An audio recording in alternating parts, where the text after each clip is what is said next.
We gotta sit up front. Sure, don't bother me. I'll take their seats, please.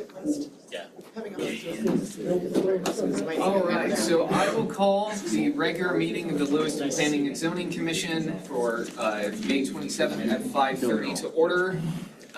So number one on our agenda is the call to order. That's been done. Number two is citizens' comments. So this is an opportunity for citizens to address the commission with comments and or concerns about Planning and Zoning Commission related matters that are not a public action or not a public hearing action item on this agenda. I assume you almost all are here for the public hearing? Yes. All right. Anything called, emailed, snail-mailed? No? All right. All right, item 3 on our agenda, commission, is approval of the May 13, 2026 meeting minutes. I looked them over and thought they were good. Trying to recall if Jen had a request that we... That's... Not the, There was a misspelling, I think, on the minutes. that was No, it was the announced. reason statement. It wasn't the Oh, that was the a minutes. reason statement. Okay, sorry, my email's being slow. Yes, okay, sorry, I just wanted to make sure, so. Yep. With that, then, I will take a motion, commission. I will make said motion to approve the meeting minutes for the May 13th meeting. And I will second. Okay, it's been moved and seconded. All in favor to approve the May 13 meeting minutes, say aye. Aye. Any opposed? No. Motion carries.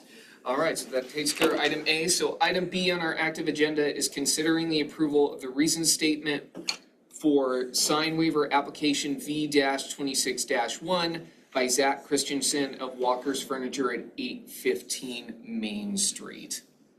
I did look at the reason statement. I thought it looked good, but we will need to make that amendment when we move forward on the reason statement if we so choose.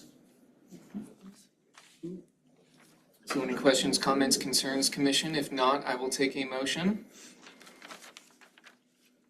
I will so move to approve the reason statement as written with the modification of the name correction as identified by Jennifer in our emails. I would happily second that motion. It's been moved and seconded. All in favor say aye. Aye. Aye. Opposed? No. Motion carries. All right, well, item C on our agenda is to discuss the Canyon Crest South Phase 2 preliminary plat, and this is an action item. So with that, Mark, I'll let you take it away. Okay. Commissioners, good evening. My name is Mark Wiggin. I'm the city surveyor, and I'll be presenting the staff report for the Canyon Crest South Additions Phase 2 preliminary plat. So we'll start off here with a aerial image. And this is an aerial image of the proposed development. The preliminary plat of the Canyon Crest South Addition Phase 2 proposes to plat approximately 3.75 acres of land into 23 development lots. The property is currently undeveloped and is located east of 18th Street, so we can see 18th Street here, with Canyon Crest South Phase 1 on the south side, so that's the older phases of the same subdivision group. The Glassbell addition is on the east side over here, and the estates at Canyon Crest Phase 1 is on the north, so that's these along here. So then we'll move into some photos of the site. Our first photo looks generally east and is taken from the east edge of 18th Street. The north edge of Canyon Crest Phase 1 addition is over here on the right side of the photo. And then the houses along the left side, you can see this line of houses over here, are the estates at Canyon Crest Phase 1, and they're located along the north edge of the proposed development. The residence that you can see kind of to the center over here is actually in the Glassbell addition, and so that is on the east side of the proposed development. And you can see that the land is kind of gently sloping to the north and west, and it does have a history of cultivation. So all of this green area is basically what we're looking at as the proposed development in the center here. Next photo, I've turned approximately 90 degrees to the left. I'm looking nearly north. At the left edge of the photo, we can see 18th Street. And we can again see that line of houses that are located in phase 1 of the estates at Canyon Crest running along this north side of the property. And once again, all the green area here is basically what we're looking at for the proposed development.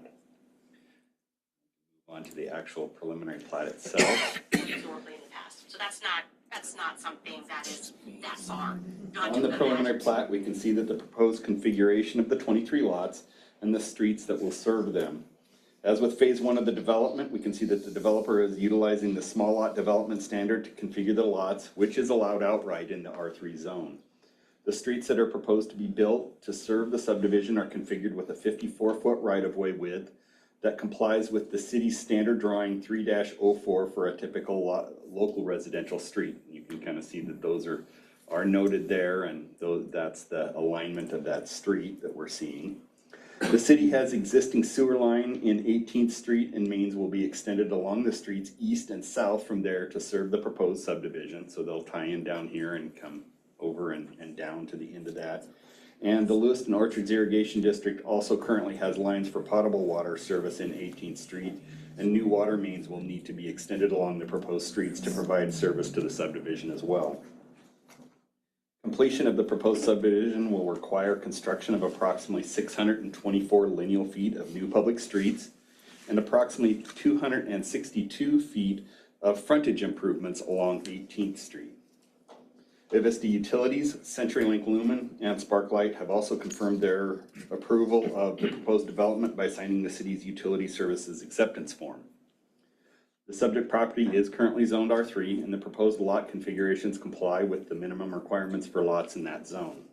And with the exception of the scale difference noted and explained in the staff report, the preliminary plat complies with the applicable requirements of the City of Lewiston Subdivision Ordinance, City Code Chapter 32. City staff recommend that the Lewiston Planning and Zoning Commission recommend to the Lewiston City Council approval of the Canyon Crest South Edition Phase 2 preliminary plat as presented. And I have included a draft reason statement with the information packet that you were provided, which incorporates information contained in the staff report for your consideration or use at your discretion. And this concludes the staff report, and I am available for any questions. Questions, Commission? Straightforward. Thank you, Mark. All right, well, Commissioners, with that, I will take a motion to approve the reason statement as written, amend the reason statement, or direct staff to draft a new reason statement.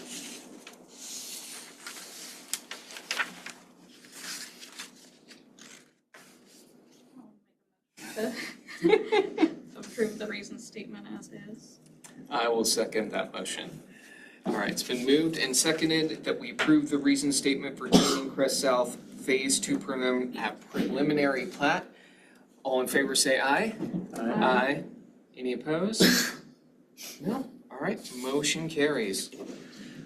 All right, moving on to item D. This is an action item, public hearing and subsequent deliberation and direction to staff regarding the reason statement for zone change application ZNC 24-5, upzone of properties on the west and east side of the 21st Street corridor. So I'll just give a quick primer for anybody who's listening and for audience members that are here, just how the public hearing process works. So I'll announce the subject of the public hearing as I've done. I'll open the public hearing. We will hear a presentation from staff. After that, there will be testimony from the public. I will ask everybody here to try and keep their testimony to 3 minutes, just so everybody has a chance to speak, ask any questions, any thoughts that they may have. I won't be religious about holding people to that, but I do just ask that you do keep that in mind. After that, and during this time, commissioners may ask questions of staff, the public, and then after that is done, after commissioners have asked all their questions, after we've heard all testimony from the public, we will close the public hearing and then we will deliberate and discuss the relevant criteria and standards. Once we close the public hearing, no additional testimony can be provided. We can't consider it, so please do keep that in mind as well. So with that, I will go ahead and open up the public hearing, and floor is yours, Katie. Good evening, Commission. I'm going to try to project so you can all hear me also, but I can't spin circles, right? Katie Hollingshead, Assistant Planner. Tonight we were talking about our upzone proposal. This is, as the Commission already knows, something we've been working on for about a year and a half. So we're going to go through my beautiful maps and a bunch of information tonight.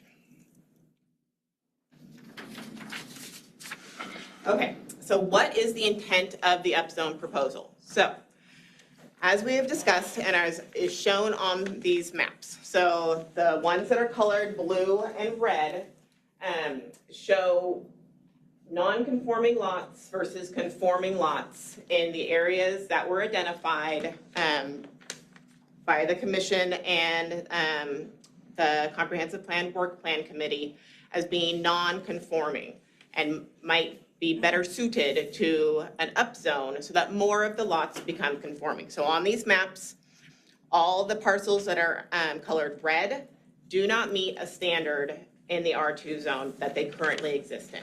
If they're blue, they do meet the standards. So part of the intent with the upzone is to reduce the number of non-conforming lots. Currently, there is 58.8%, so 414 of the 704 properties identified do not conform. So that's one. So two is to align existing zoning with the comprehensive plan future land use map and create buffer areas between existing commercial that exists along 21st Street and the lower density residential that exists on each side. And then three, to allow for future infill development in a scale appropriate way over an extended period of time. This is a very built up area. You are not going to see the introduction of a lot more housing. There simply is not room, and you will see photos that will kind of reflect that. Okay, so what is an upzone? An upzone changes a property to a higher density zoning classification. So in this particular case, we are looking at our R3, which is our medium density residential, R4, which is our higher density residential, and then fixing a couple of commercial split zone problems that were identified during the research into this, where we would like to fix those split zones so that they go commercial where they need to go commercial. And we'll look at all of those on maps. So what is the proposal? To rezone neighborhoods with non-conforming R2 properties to an R3 or an R4 zoning. And why these properties? As I said, 58.8%, so 414 out of the 704 properties that are in these areas that are identified are considered non-conforming, meaning they do not meet the lot size, which is 7,500 square feet for a single family dwelling in the R2, or the lot dimensions, which is 60 feet wide and 80 feet deep. So, looking at the R2 and R3 zone. So, like I said, R2 has a minimum square footage of 7,500 square feet for a single family dwelling. It's a minimum lot width of 60, has a minimum lot depth of 80. For you to put a duplex in the R2, which is allowed by right, so you can just do that, you don't have to ask permission besides your building permits, you need 10,000 square feet. You can cover 40% of the lot with buildings in that R2 zone. And then anything more than a duplex is considered multifamily, and that requires a conditional use permit, which has a public hearing in front of this body. The R3 zone. R3 zone has a 6,000 square foot minimum lot size for a single family dwelling. It has a minimum width of 50 feet. It has a minimum depth of at least 80 feet. And you need 1,500 square feet for each additional unit. So for a duplex, you would need 7,500. For a triplex, because people seem to get stuck on the 3, for a triplex, your lot needs to be at least 9,000 square feet. You can cover 50% of those lots with houses or buildings. That includes like your garage or a shop or a garden shed or whatever. And then multifamily is by right as long as you meet those minimum requirements. So you don't get to have a 3-foot lot and put 75 units on it. You have to meet those square footage requirements. Okay, now we're gonna look at some descriptions and some maps. Okay, so south of East Main, so this is that area that is just off of East Main. So these are very old plats. These plats were done in the early 1900s. A majority of the lots in this area are 50 by 125. So they're 6,250 square feet. So reviewing again, the R3 has that minimum lot size of 6, minimum lot width of 50, minimum lot depth of 80. And we'll get back to here in just a second. So that's this area, right? So here's Main in the East Main in the red, this yellow area. So over here in the darker red, that's the beginning of the 21st Street corridor. This is the bridge coming across. There's that big old intersection. Hell's Canyon Grand is right here. McDonald's is right here. This is 8th Avenue going into the residential area. So this is that first area that we identified. I have been getting questions about this large lot right here that has the ravine in it, has some single family dwellings on one side, has 29th Street on its east side. So you are unlikely to see infill until there are water line upgrades. The water line in 29th Street is from 1890. It is a 36-inch pipe. It is covered in steel mesh that you cannot tap. It is a problem. You cannot use that to get water to that lot and further develop that lot. That is why that lot has sat empty since 2008 when those other houses were built. To get water to that lot, it's a couple $1 million worth of additional water lines that have to be put into that road to bypass that main transmission main to be able to get water there. Eventually, someone might have that kind of money and want to do that. So where you might see additional housing would be on existing lots, and that would be limited to accessory dwelling units, which are already allowed in all residential zones, just limited in size. So again, this is our area. That's number one. So then some photos. So I'm standing on the corner of that really big lot, right? So these houses are across on 8th Ave on the south side. The properties here, these houses, are 60 feet wide by 115 feet deep for the majority. There's a couple of 65s by 115s in there too. So they are 6,900 square feet. Moving up, Sunset Edition. So Sunset Edition was developed through a series of plats called the Pinewood Plats. There's edition 1 through 5, all of them are Pinewood Plats. Those ones started in the 1930s. It is a mixed bag of lot sizes up there with lots along 8th Avenue, 9th Avenue, and 11th Avenue not meeting that 7,500 square foot lot minimum. Like I said, we're looking at ones in those areas that are like 60 by 115, so they're 6,900 square feet. Lots on the interior though, Sunset Drive, Willow Drive, do meet the square footage, but that's where you see those lots that have the deep into the ravine. So they're looking at a 20-foot plus topography difference between their backyard and where their lot actually ends. So it mostly looks like there's a lot of just growth back there if you look at maps. So they do exceed that minimum lot size. They have sloped grades. And when we look at photos, they have definitely, those builders built to the maximums allowed to them. So they have the most minimum of side yard setbacks allowed. And you'll see a lot of these houses are very close to each other. So this is that area. So again, red is along 21st Street, so that's existing commercial zoning. Then all the yellow up here is 8th, going down, so this is Willow, so this is 11th. So this is, again, that whole area, and we're, again, proposing that R3. So let's look at some photos of this area. So this is along 9th Avenue, the north side. So properties shown are either 60 feet wide by 115 feet deep, which is that 6,900 square foot lot size, or they're 65 feet wide by 115 feet deep, so the 7475, which is just short, just shy, so close, of the 7,500 minimum lot size. Then moving along, so then on Sunset Drive, you can see very little space in between these bad boys. highly developed area, lots of beautiful homes in there, you got sidewalks. Again, very little area in between these houses. Or Sunset Drive, got itty bitty spaces between. Okay, so again, moving south. So east of 21st Street and west of Sunset Park, this is where those residential zones start to abut 21st Street. So we have broken those into two proposals here. So the R4 for a portion of it, which is the higher density residential. This would serve as a transition or a buffer zone between the commercial uses and the major arterial of 21st Street and the residential districts. And then that R4 zone has a minimum lot size of 5,000 square feet.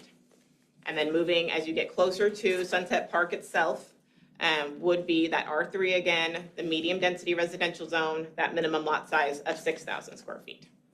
A lot of the properties in this area, as you'll see, are 7,100. So they're 50 by 142. So that is this area. So Sunset Park and Green, obviously.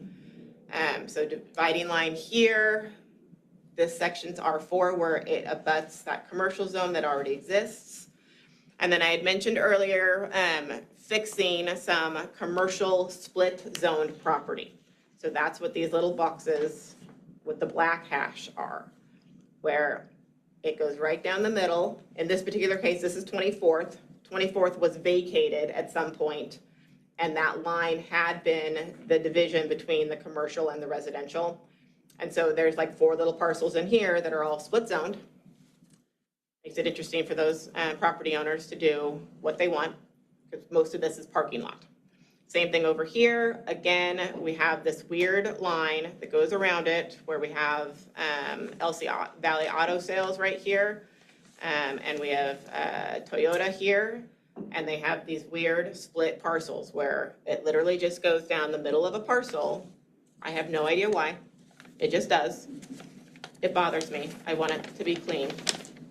And then, so those are those two. And then same over here where you have a building. There's a building right here. It is split in half by its zone.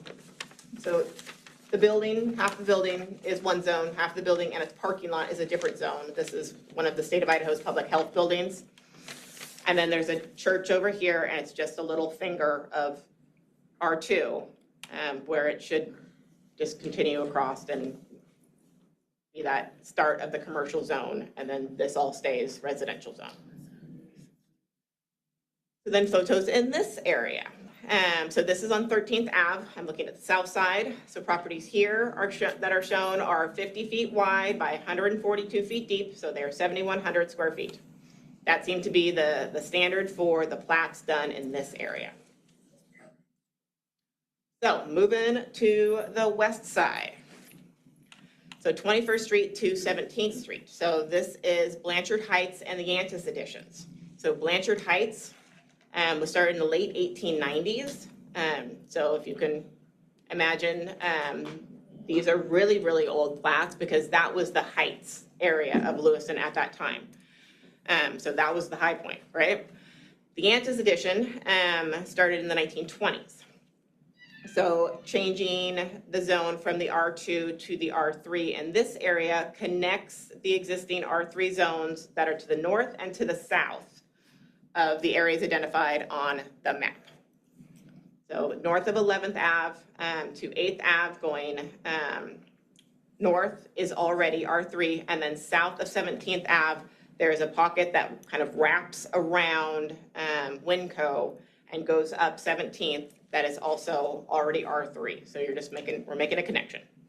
In this particular area, there are lots as small as 4,800 square feet. So I can't fix that. That is what that is. But there are some itty bitty lots in this area. So again, R4 here, and it kind of zigzags up to where it touches the commercial corridor along 21st. Looking to also, this is where the Salvation Army building is, and it has R2 that goes all the way over to 21st. We don't love that. So we would change that to the C6. There is one little outlier house that I don't know how it did not get changed with all of its neighbors. It is also still R2, and we would like to change that to C6, so you have that continuation of the zone, and you don't have that spot of zoning. Oops, sorry. And then ditto up here, these properties are already R3. This is where that R3 line starts as it goes south. This contains early childhood development, which exists in its residential zone by CUP that was issued in like the 70s. And then Riverside Place Counseling, which also had a previous CUP, also did an expansion CUP 2 years ago. There are 2 houses here. I did speak to one of them. They weren't that concerned. Houses that exist prior to 2004 can exist in eternity in the C6 zone, so it doesn't really change anything for them. And then photos in this area. So this is, I'm standing on the corner by Jennifer Junior High. So this is 17th Street. This is the east side. So properties that are shown here are 50 feet wide by 100 feet deep or 60 feet wide by 100 feet deep. So these are those really small ones I was telling you about. So they are 5,000 square feet to 6,000 square feet. Turn around, look in the other direction, same thing going on this side, 50 by 100 or 60 by 100, so 5,000 square feet or 6,000 square feet. And then moving into the neighborhood, this is on 18th Street. I'm looking at the west side, so these properties over here on this block are 50 feet wide by 150 feet, 52 feet deep, so they are 7,600 square feet. And then flipping around, this is 14th Avenue on the north side. So these properties shown are 50 by 142. Like I've mentioned before, that was a really popular platted size when these plats were done. So that's 7,100 square feet. And then also on 14th Ave, looking on the other side, this is the south side of the street. These properties are also 50 by 142. So you can see they're all very, very close together, right? This is a developed area. There's a lot of houses packed in here. And then on the far side, this is 11th Avenue. So this is where it would meet the R3 that's on the north side. So I'm looking on the south side. So again, these properties are all that 50 by 142. This one with the white fence is a corner property, so it's slightly larger because it is the corner. So everyone is very concerned about adding dwelling units. As I have shown, this is a very built up area, right? There are not very many open lots. So as I mentioned before, the R3 zone requires 6,000 square feet for one unit and additional 1,500 square feet for each additional unit.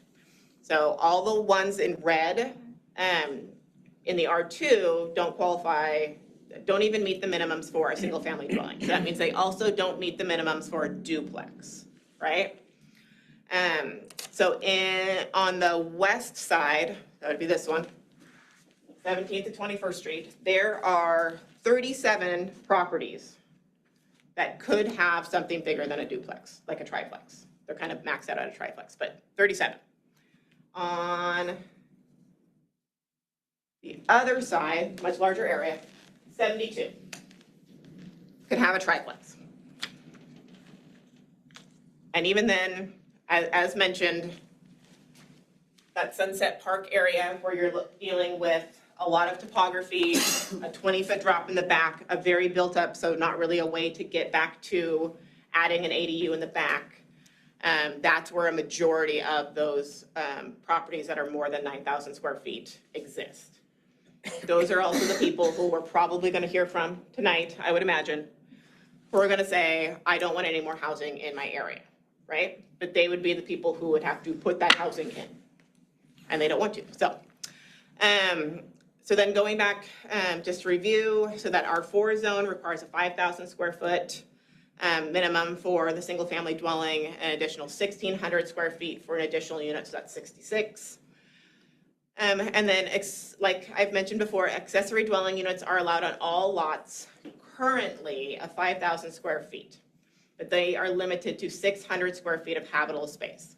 Now, the commission knows, because we talked about this at the last meeting, but the state of Idaho did change the law this year, and that will go into effect July 1. where they increased the size allowed for an accessory dwelling unit. So the city, of course, we have to follow suit with the state, and so that will also be changed in city code later in the summer. And then, just to remind the commission and to inform the public who are here, kind of the big thing when it comes to a zone change is accordance with the adopted comprehensive plan. So City of Lewiston went through an 18-month extensive rewrite of our comprehensive plan. It's called Envision 2044. It was adopted and approved in July of 2024 by City Council and by this body. And that was 18 months of public meetings, being at the farmer's market, getting thousands of responses to various questionnaires and surveys that were sent out in all manner of ways.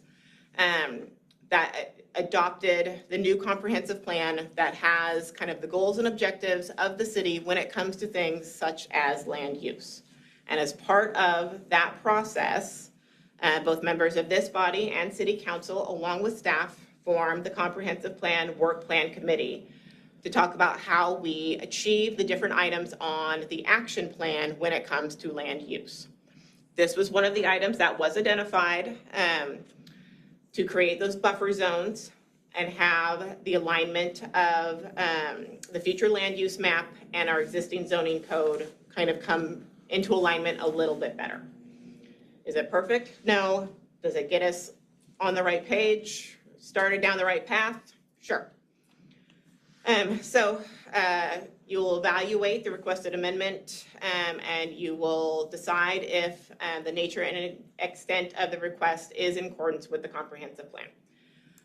And then again, for both the commission, this is also in your packet under your reason statement criteria as normal for a zone change, but for the public that is here tonight, just a reminder of the relevant criteria and standards that are considered when you guys do a zoning change request. So the proposed rezone is or is not in general conformance with the comprehensive plan. The subject land is or is not at least as well suited or better suited to the proposed zoning district than the existing zoning district. The proposed rezone does or does not present unforeseen or foreseen, immutable impacts of incompatible uses or development being located in the same vicinity.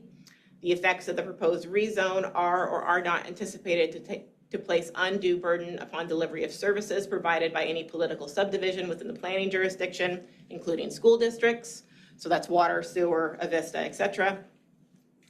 The size, type, intensity, and density of development expected to occur on the subject property as a result of the rezoning is or is not suitable for the area and will or will not unduly burden the neighborhood, public infrastructure, or environmental resources.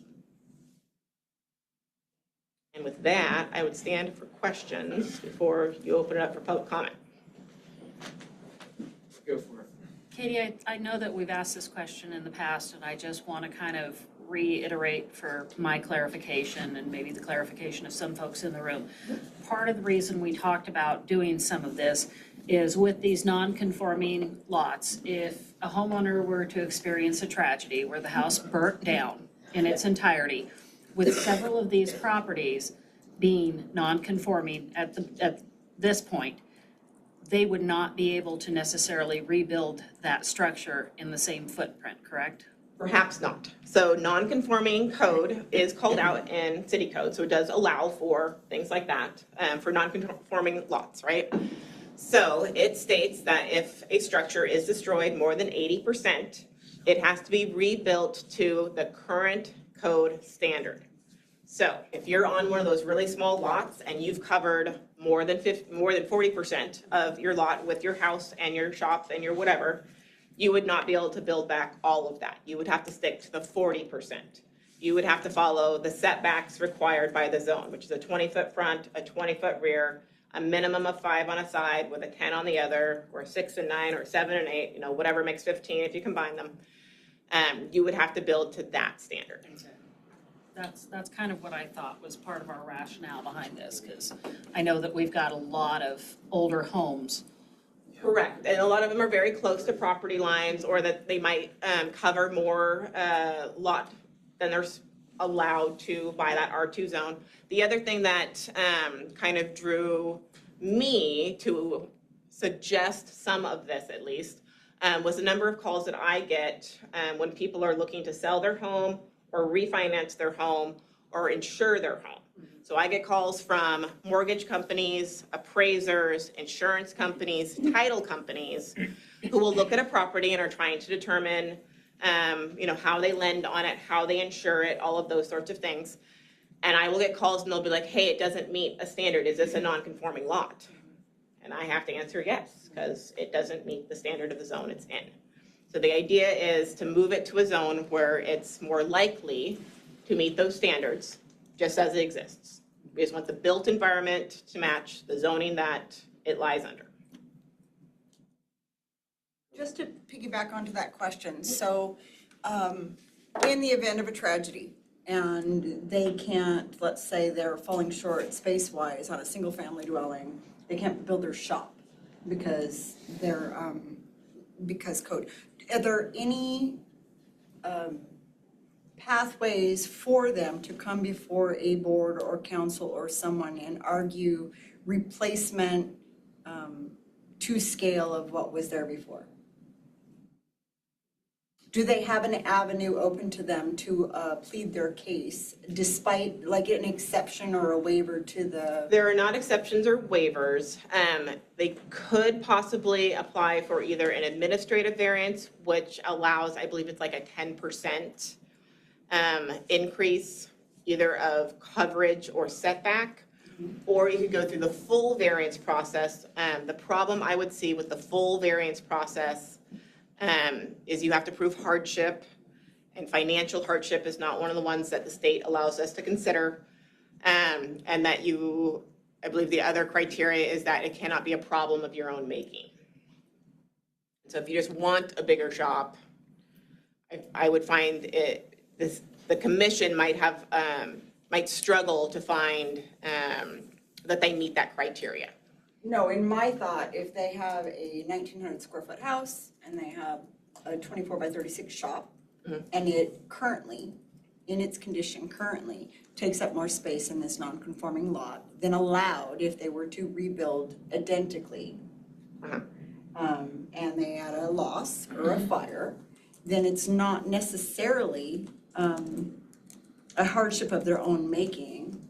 Then they could definitely go through that variance To put application. back what they had. Yeah, not they would have to go grow through it. that variance application process though, and then this body would hold a public hearing and just, And that's what I wanted to. and try to determine if they meet that criteria or not. Yes, to assure them that there are some pathways, maybe not easy and paved, but there are some pathways. But more than likely, those properties would be covered by the upzone. A majority of them, yes. Are there still gonna be outliers? Yeah. Yes. But not 58.8%. Correct. I mean, the idea, so I guess, Katie, my question is, because I mean, I'll kind of save my first comment to when we actually get to deliberation. But so how, with how these properties are, and I understand that some of them are, it is the built environment. I mean, some are from 1890, plats from 1890. How recent are these zones to R2? And I realize that over time, the lines have changed a little bit, the buffer between commercial and residential. So the last time the full zoning code was rewritten was 1994. Okay. So with the last comprehensive plan almost.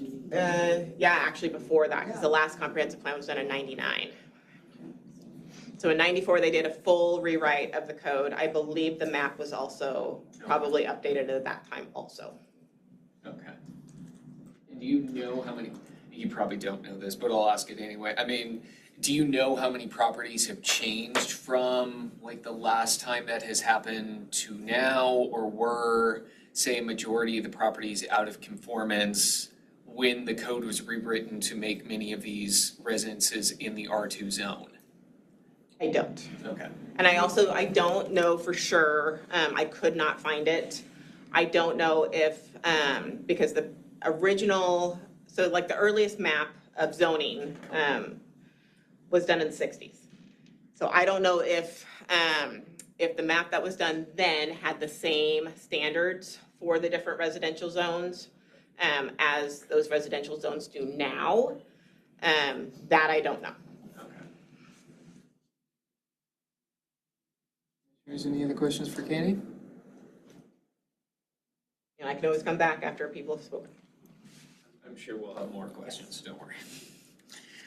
All right, with that, well then I will open it up to testimony from the public. So just when you come to the podium, just state your name, city of residence. We don't need to know your address unless you would like us to, but just your name and your address, and then any comments that you may have.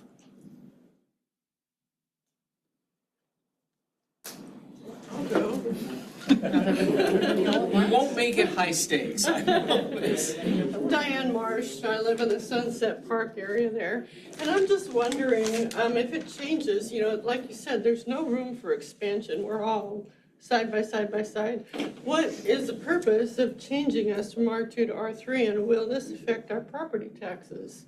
That's my question, because they're already way high.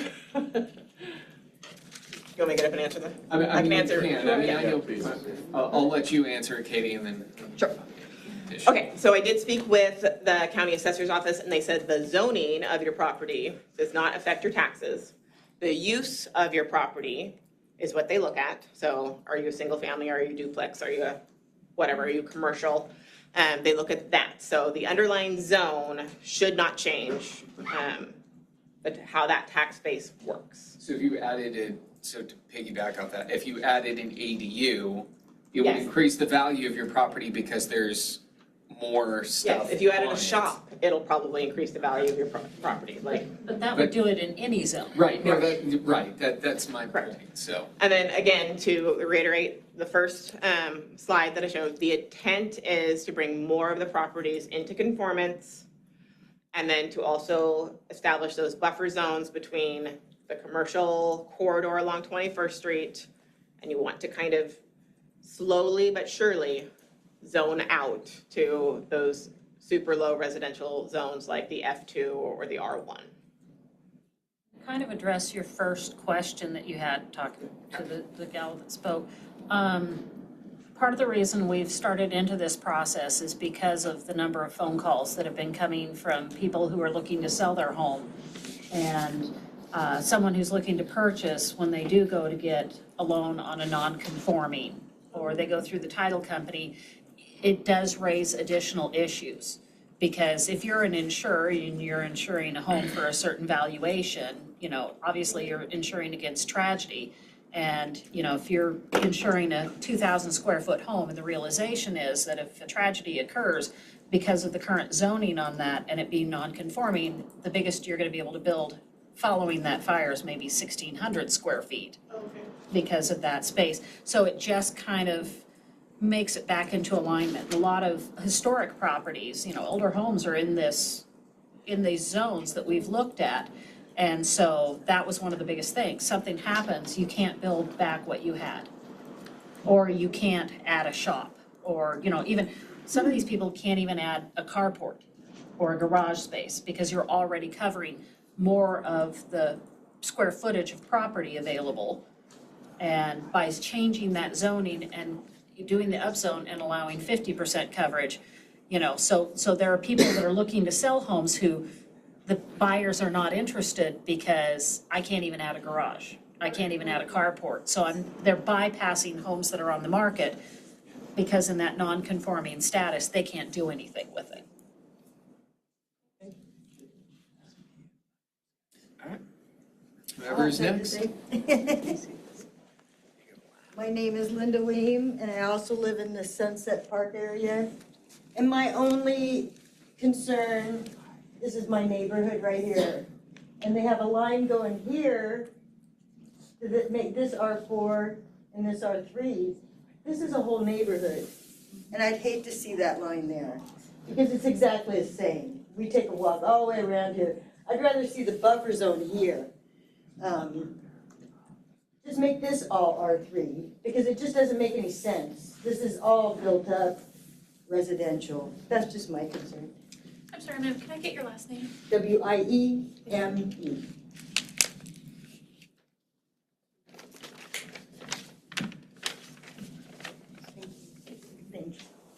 I'm Mario Telly, and I live on one of the small houses on 17. So essentially, this is just a paperwork change, because magically, my lot's not changing, nothing's changing, but if my house burns down, I can't build it back to its size that it's been for the last 60 years. But by changing it to R3, it magically, now I can? I don't understand what the thought process is. There's gotta be a bigger goal. I don't get the point. There's gotta be a bigger goal somewhere for this change it that we're really- not understanding. It really does just come down to the fact that as these codes have developed, the zoning changes haven't occurred simultaneously. I get that, but you're penalizing us for buying a house that the way it was from inception. Now you want to rezone, and now we can build our house if unfortunately something were to happen to it, to the same size, on the same lot. But you can't do, but we're not trying to penalize you with this change. If something were to happen to your property under the current zone, No, yeah, I get why, I mean, I get the zoning thing and all that, but if it doesn't change, like right now, if my house burns down, you're saying that I can't build back to the way it was? That's one of the concerns. And that's Yeah, why basically, all we're gonna do is say, okay, it's an R3 now, you're good to go, but nothing's changed. So that's what I don't understand. There's gotta be something else bigger going on that we're not being told. the idea, one of the core tenets, and Katie, correct me if my language is not as flowery as the comprehensive plan. One of the ideas of the comprehensive plan was to align zoning codes and code changes that have developed over the years that aren't in alignment, bring them into alignment. So that there won't be future situations where another homeowner finds themselves in this particular case. Okay, no, I get that. How come they're not being grandfathered in?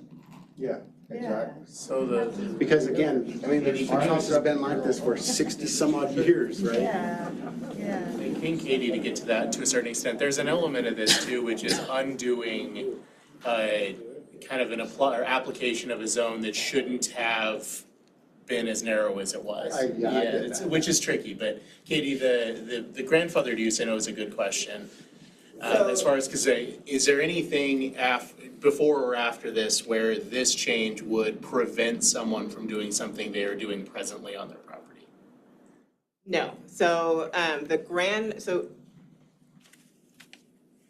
grandfather is a person, not a situation. Sure. So the grandfathered will say that falls under the nonconformity, like that's how city code addresses it. City code does say that like, I mean, I think the biggest part that Maureen has brought up is that if you have destruction of a structure that is non-conforming of more than 80%, that you then have to meet the standards of the zone that you're in. If it's less than that, then you could, right?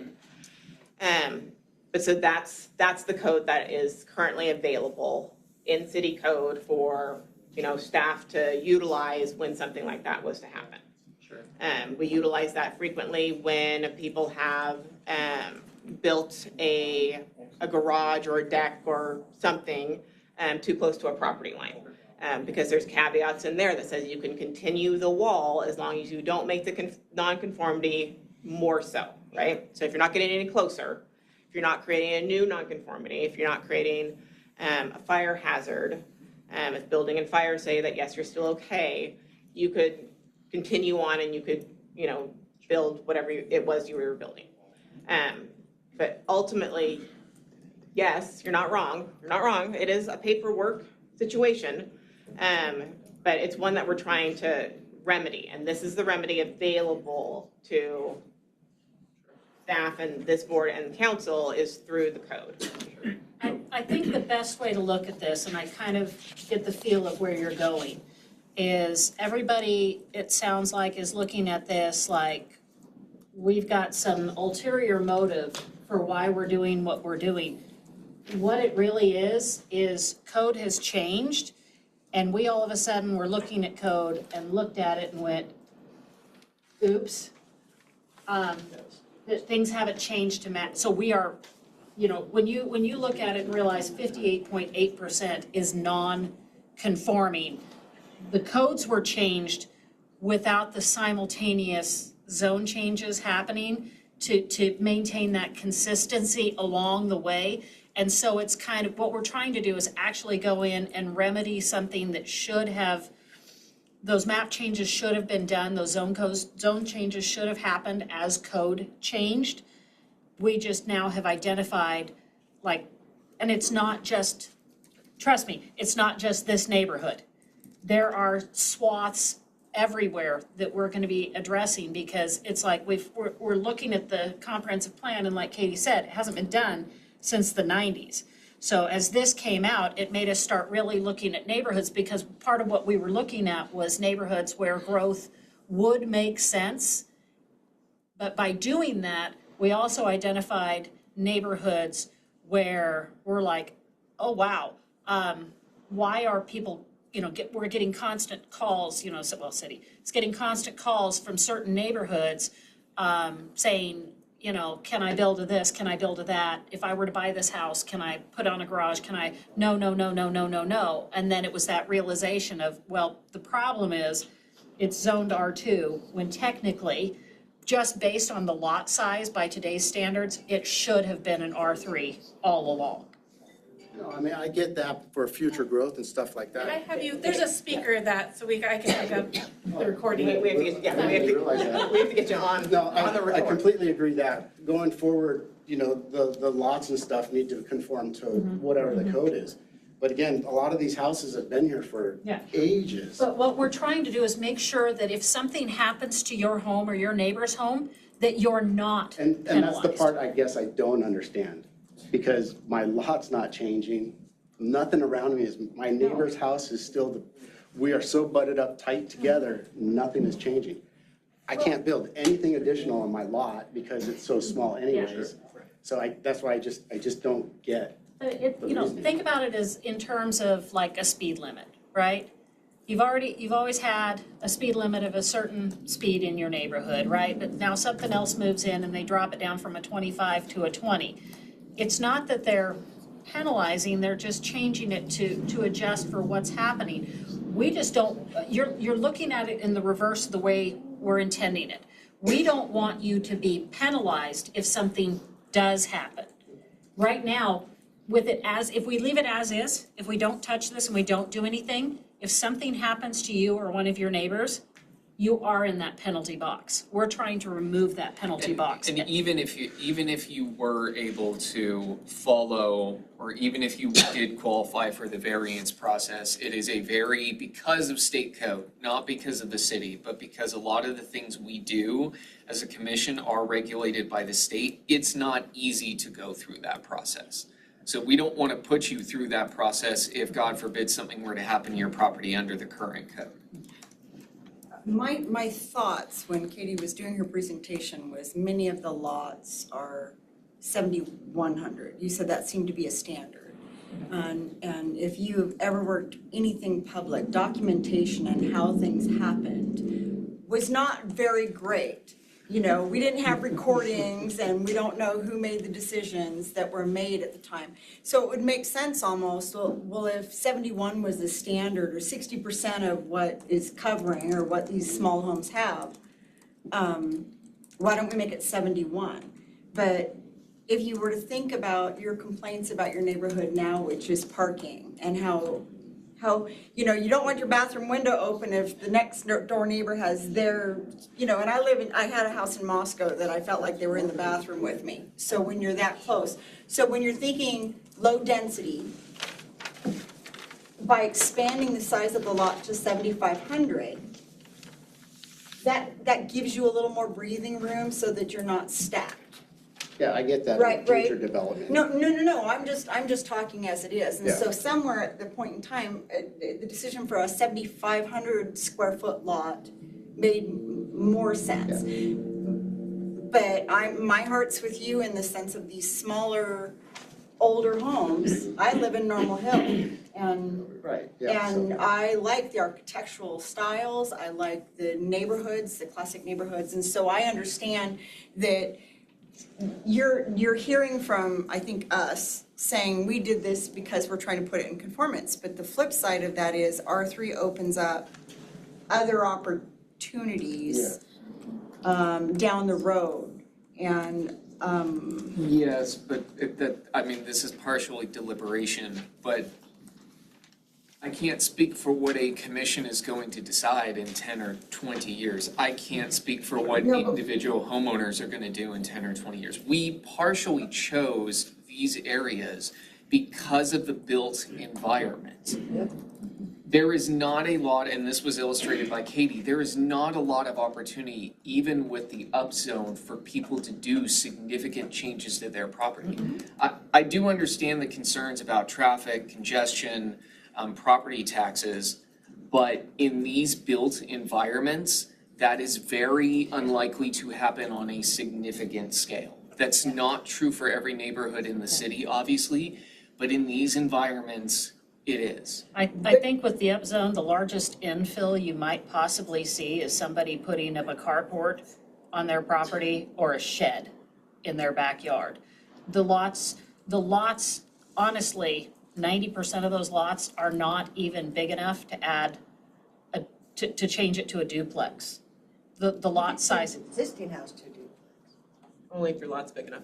Only if your lot's big enough. That's the thing, is that, and I think that's the part that a lot of people are missing. A lot of people think that this is gonna open up all these opportunities for people to turn their properties into multifamily housing. And that's part of why we looked at just doing to the R3 in a lot of these spaces, is because it changes it to where it's now a conforming lot. So when it comes to buyers and sellers and things like that, but it's still, the lots are still not large enough that you're gonna be able to do a duplex. It just makes it to where it now fits, so that if you experience a loss, you can build your house back the way you had it, the way you remember it, the way you wanted it. So I do wanna give additional members of the public a chance to testify. I realize this is a little bit of a back and forth, and we are happy to do it, but I also do want to give everybody a chance to testify, so please go ahead, sir. Do any of you live in this area? Can you please state your name and No, where you're? it's none of your business. So do any of you live in this area? Excuse me, this is Jennifer Tangano, City Attorney. If the speaker is not willing to provide his name, he's not going to be allowed to submit a public comment. Jake For Sully. Idaho law, you're Jake required to Sully. provide your name and your area of residence. I'm Jake Sully, I live by Sunset Park. So do any of you live in this area? So you're making a decision that affects how many people? 704. Yeah, thank you. You complained that people were calling. Is that not your job, calling about existing dwellings and can I do this, can I do that? Is that not your job? That is my job, yes. Yeah, so both of you, right? Oh, it's not her job. Right. That's not She's my just, No. she's just a commissioner. Okay. It's my job. So it's your job, so there's no, you shouldn't complain about doing your job, correct? So it is best that if we just take the comments Correct, and yeah, then yeah, address so them, I- their questions later. Yeah. Okay, so now that you live there, you're complaining about questions you have about zoning. That doesn't make any sense. The other question I have, if you're going to rezone, does an environmental impact study need to be done? Because there is a lot of wildlife in that area. I don't believe that an environmental impact is required for a All right. rezon. Thank you. Thank you, Jake.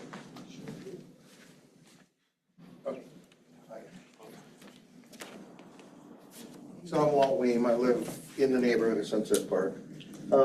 I sent an email, I hope you guys all read through it. I was gonna read it Oh, after, Well, I let all of you on guys the talk, record. and then then I I. don't have any comments if you're gonna read it. You're welcome I to mean, the speak one thing though. you guys are not thinking about, or it hasn't come up, is, yeah, there's gonna be tragedies, people wanna rebuild grandfather, what they had. What happens when a developer comes in and offers 3 people in a row money they can't turn down?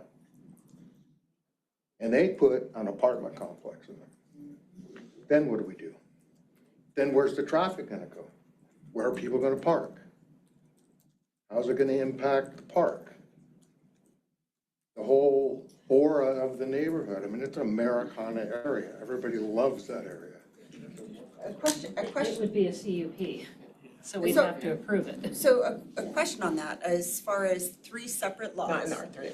Not in R3. Okay, three separate lots, been picked up by. Adjoining lot, No, I know, yeah, yeah. bought by a developer, they're still currently defined as three separate lots. Could the developer come to the city, this commission, and say, I want to blend them and build and make those? Yes, they would do a lot line combination with the county. That's actually a That's county. valid, thank you. Yeah. Okay. We've seen it before. We've Does seen anything, it. does We anything came from stop Boise, them we from saw doing this that stuff now? happen, and it just, See, that's the thing, nothing stops that from happening now. That was our first that's the repeat comment and concern. Name, please. Debbie Blake, we live over in Sunset, well, next to it. And it was a concern that we heard repeatedly by neighbors, Right. all the people in our area. The reason I'm up here for this part though is I was over 40 years in insurance. And I wanted to kind of clarify when they were bringing up the question about grandfathering. And in insurance, we see that in a lot of the things in the cities, the different cities where I had worked. Somebody lives in a house, they've been in this house for years, it's 57 years old, and that grandfathers them for a lot of things. We even had it in McCall. We were grandfathered for a lot of things for our property. But when we sell it, that grandfather goes away. So that was something that I wanted to make clear, that yes, you've got a grandfather because you live there. But that doesn't necessarily mean that you are going to be able to build exactly as it was before. I've lived and worked, and I've worked with FEMA and such for floods and fires. And they can't always come back and work on that same footprint, because when a home has damage, it is our responsibility, it is built into the book that they give you when you insure your home, that the home now has to be brought to current building codes. They have to be brought to current code, has to. I cannot tell you the number of times where years ago, when fires would occur and all of a sudden, guess what? That house doesn't have a ground wire. It's like, oh my gosh. And so there's a lot of things that happen. But now I'm seeing what you're asking for is to just try and bring these homes so that if there was a loss, the person who currently lives in isn't going to have a problem. And also too, that person decides before any losses, they decide to sell, that they're not going to have a problem selling the home. So, those are just things, but I agree with him 100%. Yes, maybe not, they haven't done it because they haven't really thought about it, having a builder coming in and taking homes. We don't want this place to change, and I do not want to have an apartment building just down the street. I'm worried about the property behind me because it's land. I mean, it's land and it's like, don't sell it. Thank you very much for listening. Thank you.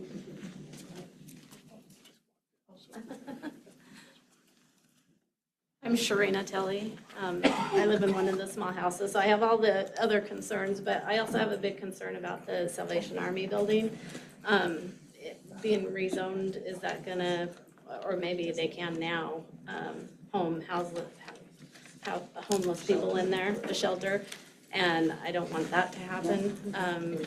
We've already seen an uptick in shady people walking up and down 17th Street, doing strange things, and I would hate, and there's homeless people living over there right now in their car. I've seen them out there bathing and doing dishes and in the yard, and there's a daycare right there, and so I have high concerns about that area. Can we address that real quick? Yeah, can we have Katie address that one? That's a very good concern. Okay, so in the city of Lewiston, homeless shelters always require a conditional use permit in whatever zone, and they're only allowed in certain zones, but they always require a conditional use permit. They always will require a public hearing in front of this body and probably in front of council, just based on the way that those public hearings usually go. So will always require a conditional use permit. They are not allowed by right anywhere in the city of Lewiston. Always require that conditional use Is a permit. change to a commercial zone for that, the Salvation Army property, less likely for it to be used for something like that? I mean, I don't know the commercial code well enough as far as what uses would be permitted. Hold on. Yeah, C4 versus C6. Because I think C6 is pretty heavily limited. I mean, it's very much intended to be commercial use, not. And C4 is the buffer? Did I get that Yes, right? but isn't there something in the code about if you're a nonprofit or, I knew a ways back there was something specific about Salvation Army, but I don't wanna quote it because it might not be correct. Let's see, C6.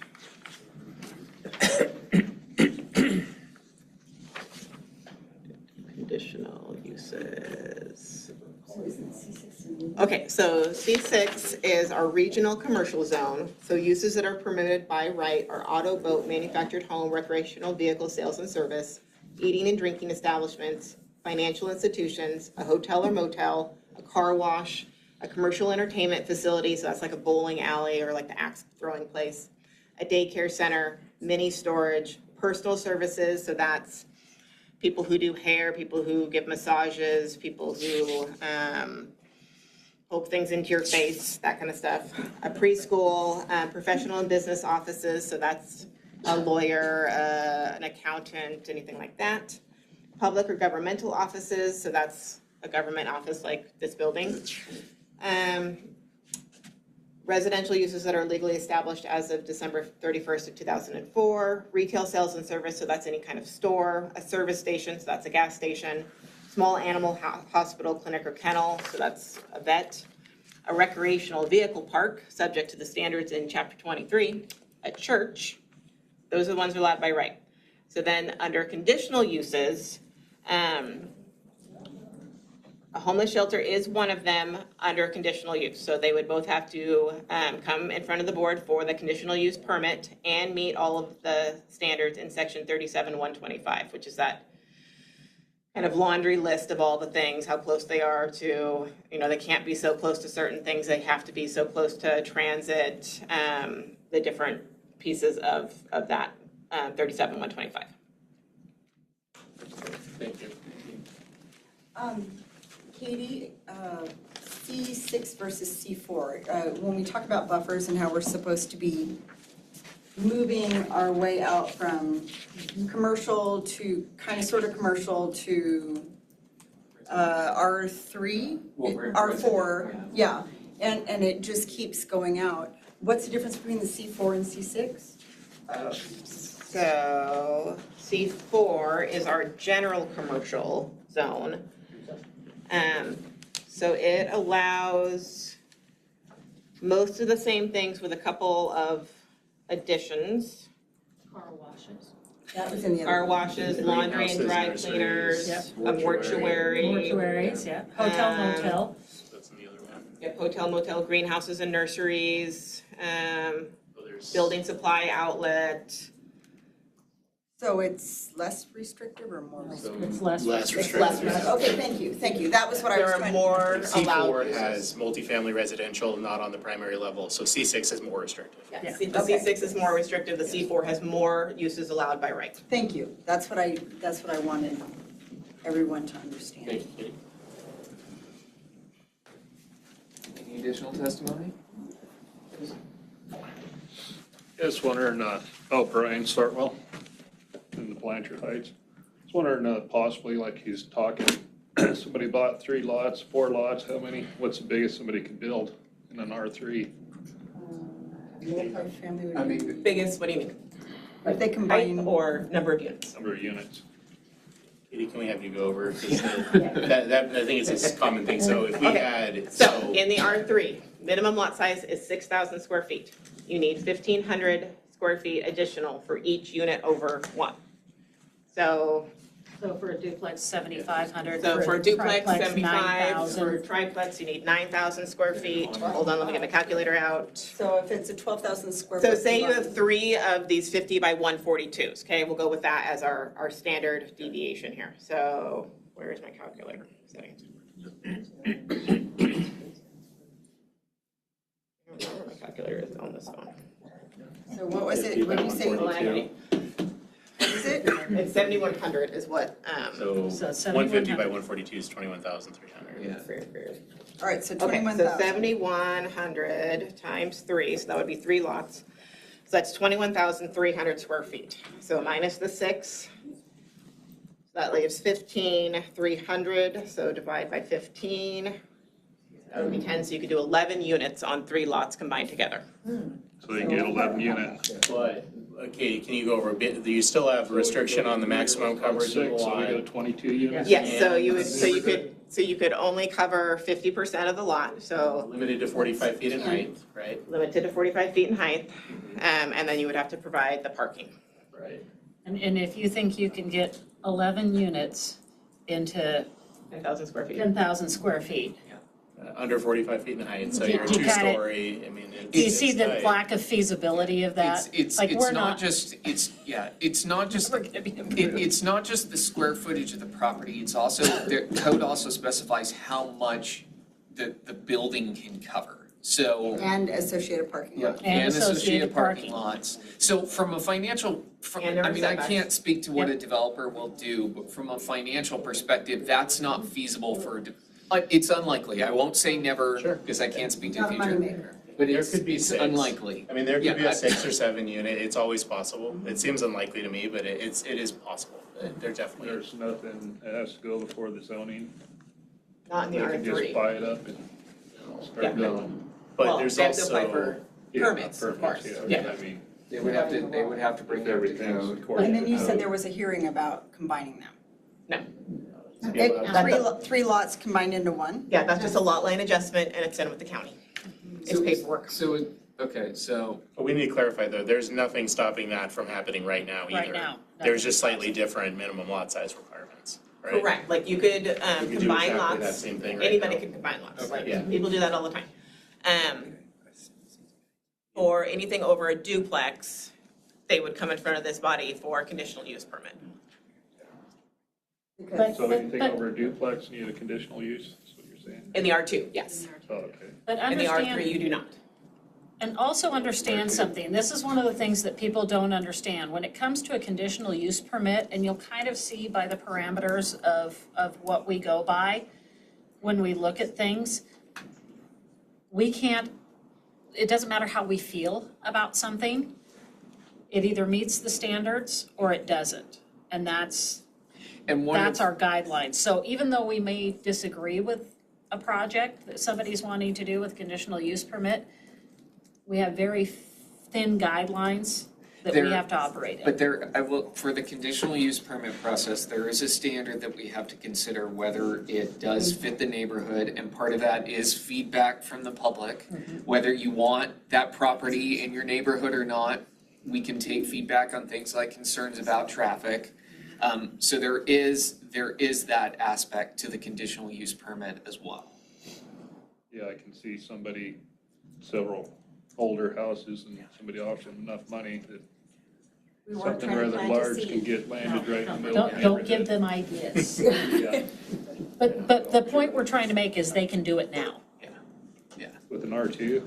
Yes. It's slightly different, but they could. But I mean, They have can to do it get now, a they would just be conditional use doing permit, though. different. So- Yeah, but given R2 and no But matter what the R3 is lot, just a green light. it can feel isn't that it? way, yeah. To a degree, but the conditional use permit process is not, it's not as strenuous as what you might think. Better than nothing. It's a good question, Yeah. it's a good concern, yeah. Thank you. Came in early, I had moved up because I couldn't hear him. Hi, my name's Larry Dean. I think I know Katie from Do. 40 years ago. 7th grade science. I was gonna say when she was 4,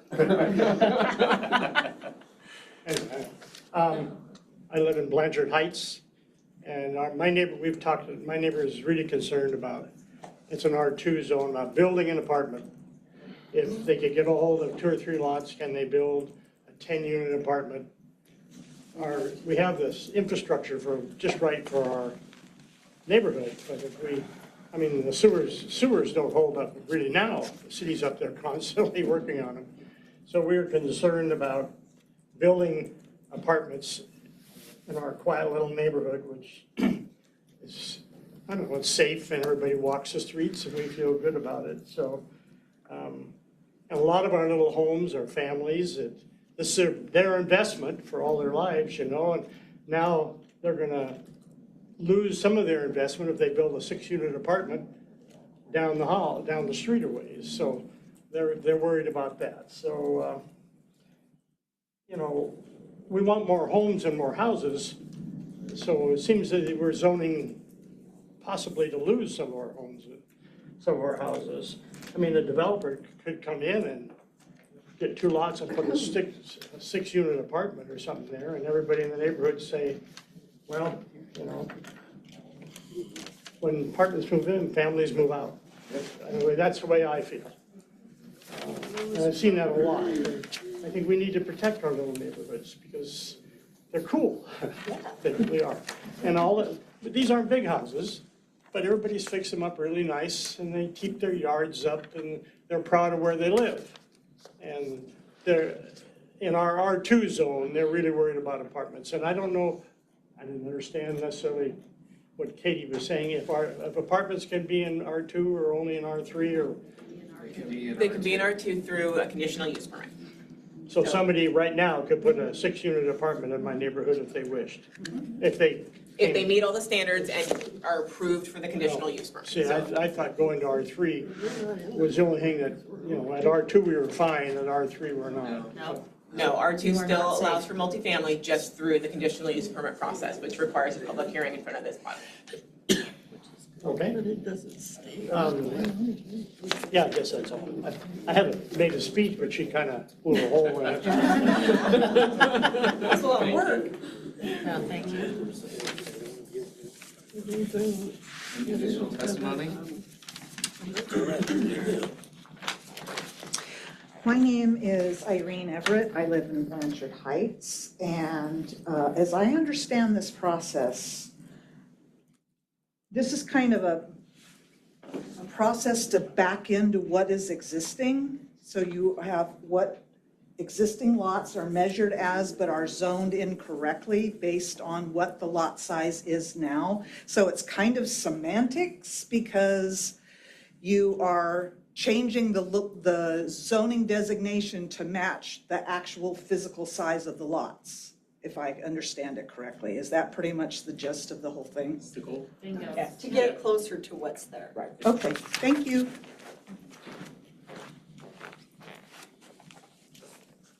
Additional testimony? You don't have to. I don't want to pressure you to come up. I'm Troy Crawford. I live in part of the area that you have highlighted in red here. I missed any introductory because I got in here late because of work. Isn't this just a backdoor way to raise my taxes? Because you're rate changing what can be done. We're already pushing the border of commercial property as it is. And Katie, I'll let you speak to that. I know you did before, but. Because I think you missed when I was up here before. So as a repeat, I did contact the county assessor's office because that is who assigns value for taxes. Value is not based off the zone of your property. Value is based off the use of your property and then uses and value of surrounding property. So the zone itself does not change the value of your property. And it's individual per property. It is individual per property. I know that the assessor's office goes and appraises. I think there's a state code that requires them to appraise properties every 5 years or something. So they do some kind of revolving appraisal situation where they look at market value, who's around you, what things have sold for, that kind of stuff. Like size recent sales. Yeah, recent sales. The city is not part of that. You guys are not part of that. I am not part of that, but yes, the assessor's office has told me, because I ask pretty much every time a rezone goes through, the zoning is not part of that equation. Part of the tax equation. Thank you, Kate. Thank you. Additional testimony? All right. Commissioners? Dawn has things to read. Oh, I'm sorry, Dawn. I always forget that. That's okay. Goodness, you I'll were here to remind correct you me. Okay. So I did email one letter that I received to, I just want to confirm everybody got that from Yes. Susan and Dave? Yes. Okay. So I do have 4 to read in. The first one is from Lacey Robbins from Lewiston. Lewiston Planning and Zoning Commission. Members of the Planning and Zoning Commission, I am writing to state my firm opposition to the proposed rezoning of my neighborhood from its current R2 designation to higher density residential and expand commercial classifications including R3, R4, C4, and C6. The proposal appears to assume the substantial future growth demands significant increases in density and commercial space. The available data does not support that assumption. Recent Idaho Department of Labor population data showed that 57 Idaho cities lost population between 2023 and 2024. Most of those communities were small and experienced only minor decreases. Lewiston, however, experienced the largest population loss in the state despite being Idaho's 11th largest city. That should raise serious questions about whether there is a demonstrated need to significantly increase residential density and commercial development in Lewiston's established neighborhoods. National demographics trends raise additional concerns. The United States is experiencing historically low birth rates that remain below replacement levels. Population trends in Nez Perce County also indicate that births are not keeping pace with this. Given these realities, I question the basis for assuming substantial growth that justifies permanently changing my neighborhood. The proposal appears to create solutions for growth that may not actually exist while placing the burden of the consequences on people who already live here. I and many of my neighbors purchased homes and built lives in the neighborhood based on the reasonable expectation about the character and the use of the area. Rezoning R2 neighborhoods into substantially higher density residential and commercial areas fundamentally changed the expectation relied upon when deciding where to invest our money, purchase homes, and raise our families. The negative impacts of this proposal on the quality of life in our neighborhood are clear. Increased traffic congestion and more vehicles move through residential streets. Increased noise for business, customers, service vehicles, deliveries, and increased population density. Increased strain on roads, utilities, sewer systems, water systems, and stormwater infrastructure. Increased parking problems and overflow parking into residential streets. Reduced privacy due to larger and denser development patterns. Increased pedestrian and traffic safety concerns. Increased opportunities for pedestrian and vehicle collisions. Construction disruption lasting months or years, permanent changes to neighborhood character and quality of life. Safety concerns deserve particular attention. Lewiston already experiences numerous pedestrians and vehicle accidents each year, particularly where 21st Street is involved. Increasing density naturally moves more vehicles and more pedestrians, more entrances and exits, and more traffic interactions. Increasing population density without first ensuring adequate infrastructure and traffic planning risks making existing problems worse. I also question the justification for expanding commercial zoning. Lewiston and the surrounding valley already have vacant and underutilized commercial properties. There have been many Lewiston businesses that have struggled or closed in recent years whose storefronts stand empty and are becoming an eyesore for the community. If we cannot fill our current business spaces, why would we create more? Creating more commercial spaces does not automatically create economical growth. Expanding commercial zoning while existing spaces remain under use risks creating oversupply and more empty buildings rather than addressing a genuine need. Furthermore, I believe the city's time, planning efforts, and financial resources would be better spent improving and modernizing the infrastructure and public services that already exist to support current residents. Road, traffic flow, aging infrastructure, utilities, drainage systems, and schools should be our priorities. Existing residents should not resource diverted toward creating new development opportunities, while many current systems and community needs still require investment and improvement. Please remember that it was only within the last 4 years that the water reservoir above Sunset Park broke and flooded our part of town, leading to other water and sewer repairs that the city should not have been putting off until an emergency struck. Good planning is not simply about allowing more development. Good planning requires identifying actual needs and ensuring the growth benefits the community rather than diminishing the quality of life of the people already living here. The proposal asks current residents to accept increased traffic, increased noise, increased density, decreased privacy, increased safety concerns, a decreased sense of community, and a fundamental change to the neighborhoods without demonstrating why these impacts are necessary. I strongly oppose this rezone proposal and urge the commission to do what is best for the current residents of the proposed rezone area and reject the proposal. Sincerely, Lacey Robbins. Would you like to read yours? No, you did pretty good.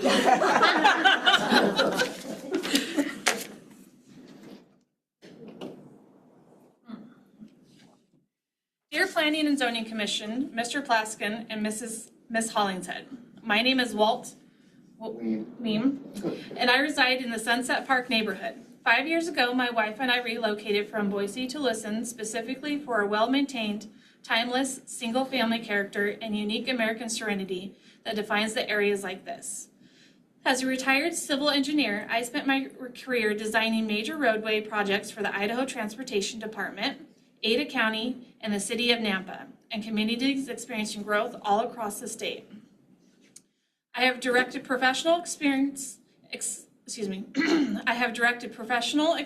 with real-world traffic, parking, infrastructure, and neighborhood impacts of land use changes in rapidly growing Idaho communities. I understand the city's goal of increasing housing supply along the 21st Street corridor. However, after witnessing the outcomes of similar rezoning policies in high-growth areas like the Boise and Nampa, and with my transportation engineering background, I'm concerned that this proposal applies those strategies in precisely the wrong locations. With respect, the professional staff and commission appear to be operating primarily from a local, slower growth perspective. Lisson has not yet experienced the rapid transformation seen in other parts of Idaho, and there seems to be a limited first-hand experience with the long-term consequences and broadly rezoned, stable, low vacancy, established single-family neighborhoods. Specific concerns for the Sunset Park area: these blocks consist of mature, owner-occupied single-family homes with many long-term residents and retirees. There are not transitional or underutilized properties. There's virtually no vacant land in the proposed rezone boundaries. Any density increase to R3 or R4 would require demolition or major development of existing homes, fundamentally altering the low-density, park-adjacent character of these established neighborhoods. From a transportation perspective, higher density would exacerbate, thank you, traffic, parking spillover, and safety issues on interior streets near Sunset Park without corresponding infrastructure upgrades. Long-term residents on fixed incomes could face rising property taxes and redevelopment pressure. Better alternatives already identified by the city. The city's own Envision Liston 2044 comprehensive plan identifies significant opportunities for future development and annexation in East Liston and the Orchards. There are true greenfield sites, meaning undeveloped open land on the edge of the city that have never been built on. Yet instead of focusing growth there, the city recently designated 187 acres of prime greenfield land as the new Liston Community Park. The attached photo of this site, looking north towards Liston Grade, clearly shows the scale of this beauty, undeveloped land. A massive community commitment for a city of 35,000 residents that offered excellent potential for balanced residential and commercial development, but has not been removed from consideration. Question for staff and the commission. What is a realistic projection for new housing units created through redevelopment in these fully built Sunset Park area neighborhoods over the next 10 to 20 years? What specific protections, non-conforming use, rights, height limits, design standards, transition buffers will apply to existing homes, especially those bordering the park. Has a detailed site-specific traffic impact analysis, park study, and infrastructure capacity assessment been completed for this segment? Why include quiet interior residential streets and park adjacent blocks rather than limited rezoning to underutilized commercial frontage on 21st and prioritize the greenfield annexation opportunities already identified in the comprehensive plan? What less disruptive alternatives, such as targeted ADU incentives, missing middle housing only on appropriate larger lots, or form-based codes strictly along the arterial, were seriously evaluated? I respectfully urge the Commission to recommend denial or substantial modification of the ZNC 24-5 to exclude establishing single-family neighborhoods in Sunset Park area. Lisna has ample room to accommodate responsible growth by prioritizing edge greenfield development and annexation rather than sacrificing its best existing residential communities. Thank you for your service. I'm happy to answer questions, provide additional neighborhood photos, or participate in a site visit. Sincerely, Mr. Walt Wing. I'm gonna read this much. Thank you. Thank you. Only got 2 more. In regards to, this is the Tellys. In regards to rezone around our home at 1219 17th Street from R2 to R3, we are not in favor. We are concerned about shoving more people into our already tight neighborhood. In the last month, we have seen an increase in shady foot traffic up and down 17th Street. There are people living in cars parked by Salvation Army Church building on 21st Street. They do not even take care of their property by keeping weeds down, etc. My concern is you are doing this so they can house people on their property. There's also a daycare and schools nearby that do not need this. There's a rental house next door to us. We have lived in our home 22 years. Over the years, there have been several college students rent the house and several parties have taken place and gotten out of control and onto our property. Allowing more residents in our small lots is not wise. Please reconsider. Thank you, Sharina and Mario Telly. This one's from Anthony Robbins. I'm writing this email to have my comments heard on the ZNC 24-5 upzone of properties on west and east side of the 21st Street corridor proposal, specifically in regards to the proposals in map 1A and map 1B. In regards to the proposal change represented in map 1A, changing the area from R2 to R3, I oppose this proposed zone change. Also, according to section 37-42, R3 medium density residential zone municipality code is this zoning change violates the express purpose of R3 zoning, which must satisfy 2 requirements. Those 2 requirements are 1, to provide land for the development of multifamily dwellings, and 2, to provide an orderly transition from more intensive high density use to the less intensity, lower density uses. This proposal fails to the second purpose requirement as stated in municipality code as the addition of the outright permitted uses that are different than the outright permitted uses under section 37-26. Outright permitted uses, especially allowing more dense housing options.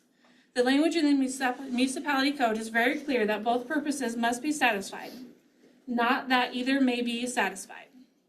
Therefore, in my position that this proposal does not satisfy the municipality code purpose. In regards to the proposed change in map 1B, changing the area from R2 to R4, I oppose the proposed zone change. As a resident of Lewiston and the property owner that would be directly impacted by this change, the area already has challenges to the peace and security of the current residents, and changing of the zone to R4 would intensify both those challenges. Further, Lewiston does not have a need for this higher density zoning as the population of Lewiston is more basically stable and may have experienced slight decline. But overall, it's not expected to grow. Many of the sale properties in Lewiston already have trouble selling, and the addition of the housing density is not going to address the issues and may worsen it, as an increase in housing options will decrease sellers' ability to sell their property. Further, the increase of zoning density in this area is particular can lead to the loss of neighborhood aesthetics and character.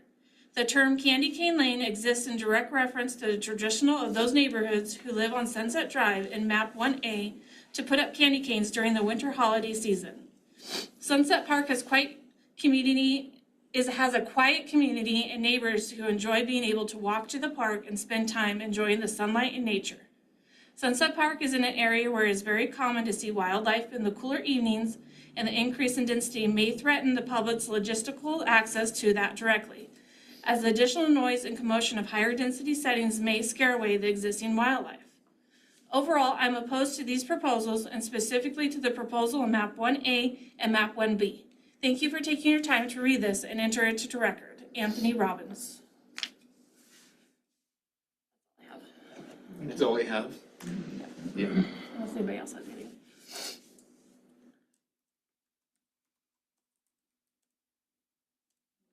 I'll let you check emails real quick. Okay.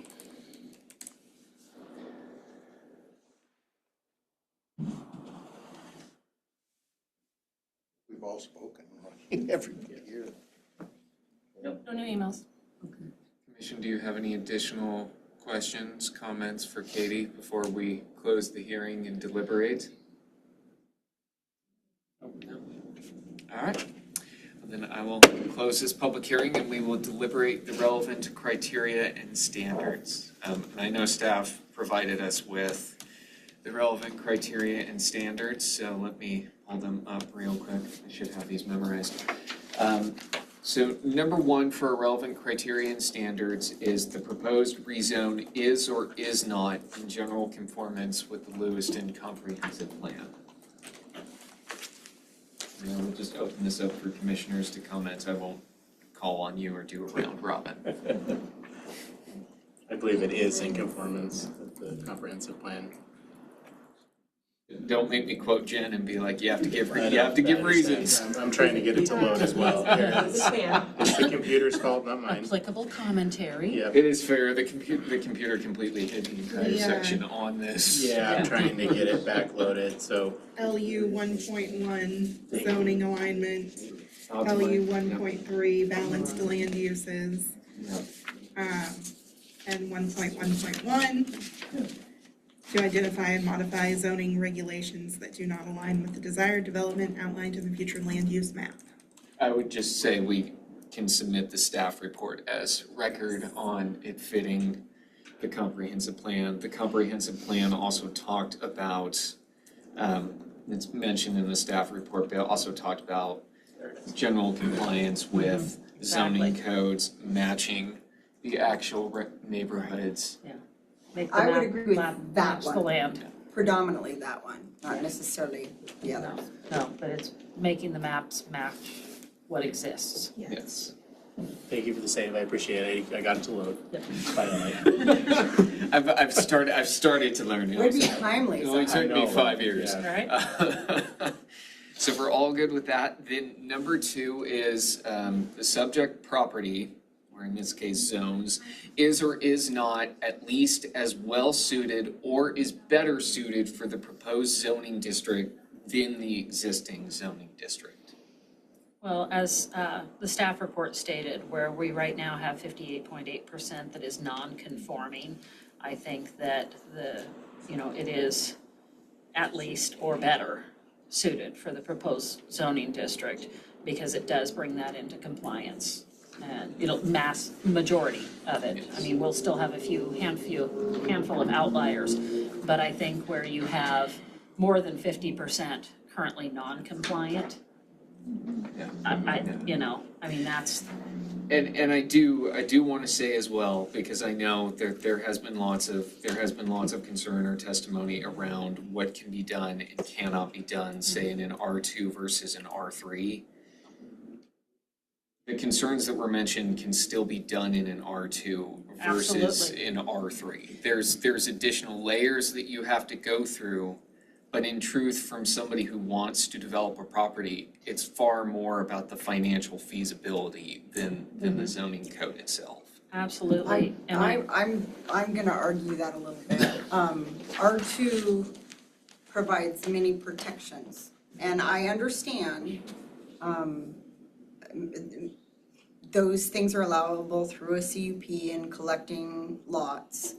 But the R2 neighborhood and standard, math aside, I think that the focus right now is the math and what it looks like on, you know, like as far as conformance, and that nobody can argue that. But I think the R2 feels more protective to the existing neighborhoods, to the current residents who, I think we had a lot of discussion by the current residents, the minimal transient type rental properties. It's family oriented, it is walkability, it is a desirable targeted neighborhood for single family homes. Despite the fact they're on smaller lots and a little bit compressed, does not change the intent of what R2 provides. No. And they were there before lot sizes, you know, and so I the math for me doesn't work. I don't think that it is better. The only thing it's better on is better matching current code. I guess what I look at, and I 100% agree with you, I worry too about the idea of infill, and I really went through and looked at lots to see whether or not there were a lot of infill opportunities, and they really just don't exist. My biggest thing, and there was one of the public testimony, and I also come from an insurance background, and the role in an insurance background is always to try and protect, and I think we saw a lot of it with the reservoir break. And those when insurance gets involved, it does become this whole, the only way that a lot of these people can be made whole is to bring it up to current code. And when you've got non-conforming, depending on the extent of the damage, it's horrible because you end up with homeowners who think that they're covered. And all of a sudden they find out they're not. And they can't, you can't put that genie back in that bottle. And so it really becomes, Okay, but we've heard from all the homeowners who are willing to take that gamble rather than open up to an R3 situation, because you can't put that genie back in the bottle either. No, I agree. So I would say when you said, well, we don't know what future commissions are gonna do. That's right, we don't. But I do know that this commission, if they make this decision in the, and say that it is in better conformance, or better, what was the question? Repeat the two. Is or is not at least or as well, at least as well suited or is better suited for the proposed zoning district than the existing. Better suited on math. Well suited, I don't buy it. Yeah, we're individuals. No, I know. I'm gonna stand with the homeowners. No, I absolutely agree with you on that. It's, for me, I really just, maybe because of my background, and I do, I weigh it out, and people who target Sunset Edition, Normal Hill Edition are there for the architecture, for the neighborhood, for the vibe, for the mature trees, all the things that make us target it. And if somebody wants to buy a lot that becomes available and they can't put up their bright and shiny 72 unit or a Airbnb, sucks to be you, go find a larger lot, period.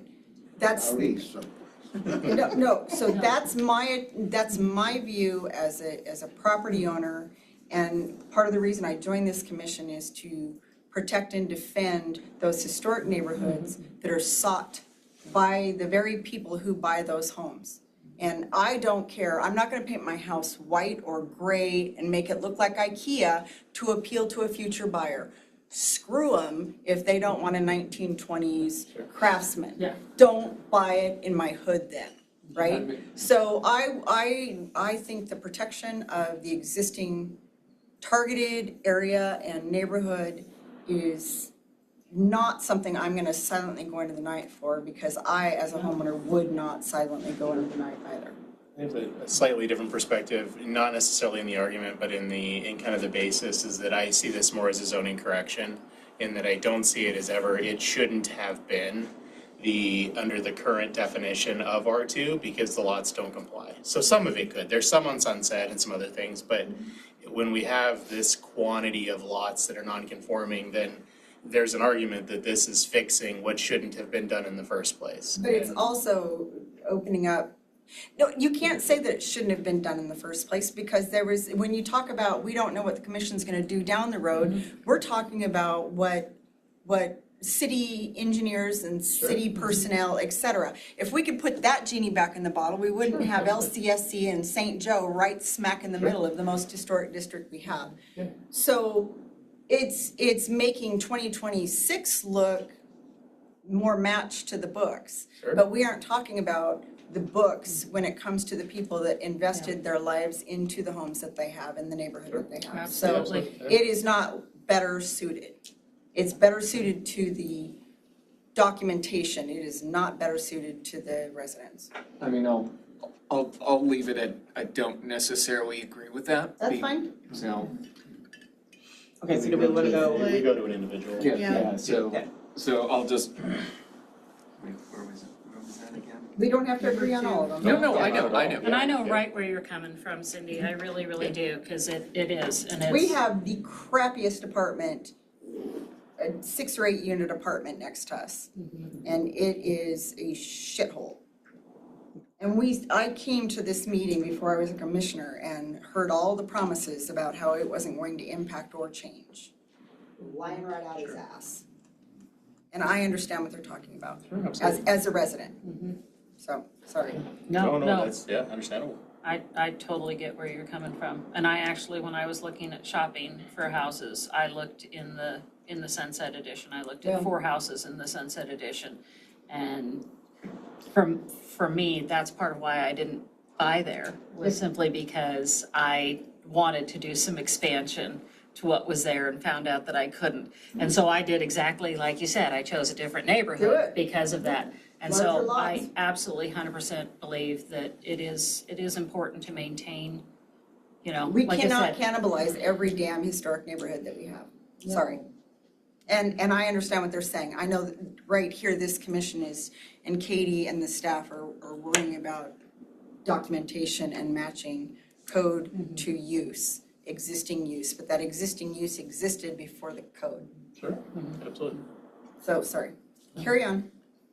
So I'll just read out, and commissioners, you can let me know if you're in favor or against. The subject property is or is not at least or as the subject property is or is not at least as well suited or is better suited for the proposed zoning district than the existing zone district. So I'll just actually do a round robin. Zach? I believe it is. Maureen? I'm actually struggling, so. Well, Pass. I'll come back to you. Pass for a minute. I believe it is. I believe it is. I also believe it is. I do not believe it is. Maureen, just so we have enough. I'm probably gonna side with Cindy on that one, that it is not. It is not. I believe, I agree, on paper it is, in application. We're here to represent the city, the people, not the city, but the people of the city, the residents. And we've heard a lot from them tonight. All right, number 3, the proposed rezone does or does not present foreseen immediate impacts of incompatible uses or development being located in the same vicinity.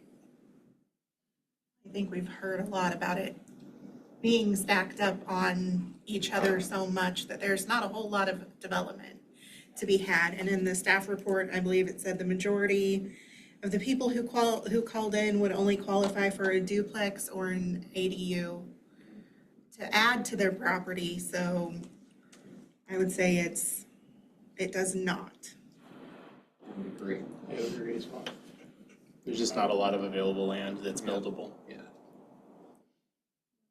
Not as well, and I know one of the letters had mentioned concern for expanding commercial, but I don't think in a sense we were trying to expand commercial, we're trying to fix those odd pockets of commercial. I think that's a slippery slope. We talk a lot about adjacent and abutting buffer zones. And the moment we change a zone to a slightly looser zone or one step closer towards commercial. I believe commercial is a flesh-eating bacteria, and the next thing you know, in 10 years, somebody's gonna go, well, we already got commercial up against it, let's shift it another couple blocks over. That's a risk, yeah.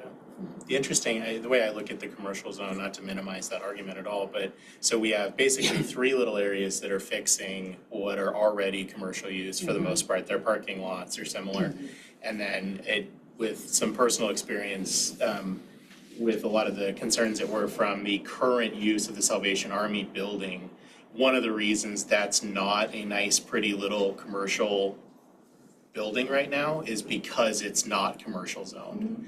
So if that had been commercial zoned to match its neighbors, that would not be an ugly building with an ugly parking lot. It would be a nice, pretty bank with another building next to it. Okay, I can sit here and tell you that I have no objection to the C6 that we've been discussing for that area, but we are talking how many different areas? Sure, and that may be Well, I think one of the other ones that the ones around Rogers Motors and stuff like that, where, like Katie said, we've got literally a building that's split, between zones and. And I think I probably objected to that if Sure, I was on the commission at the time. Yeah, I kind of focused in on the three that are little spot zones, because those were the most concerning. This is someone who lives there and it's currently residential, is now gonna be commercial, and those are the most concerning to me. I was glad to hear from Katie that at least that one, that they weren't tremendously bothered by it.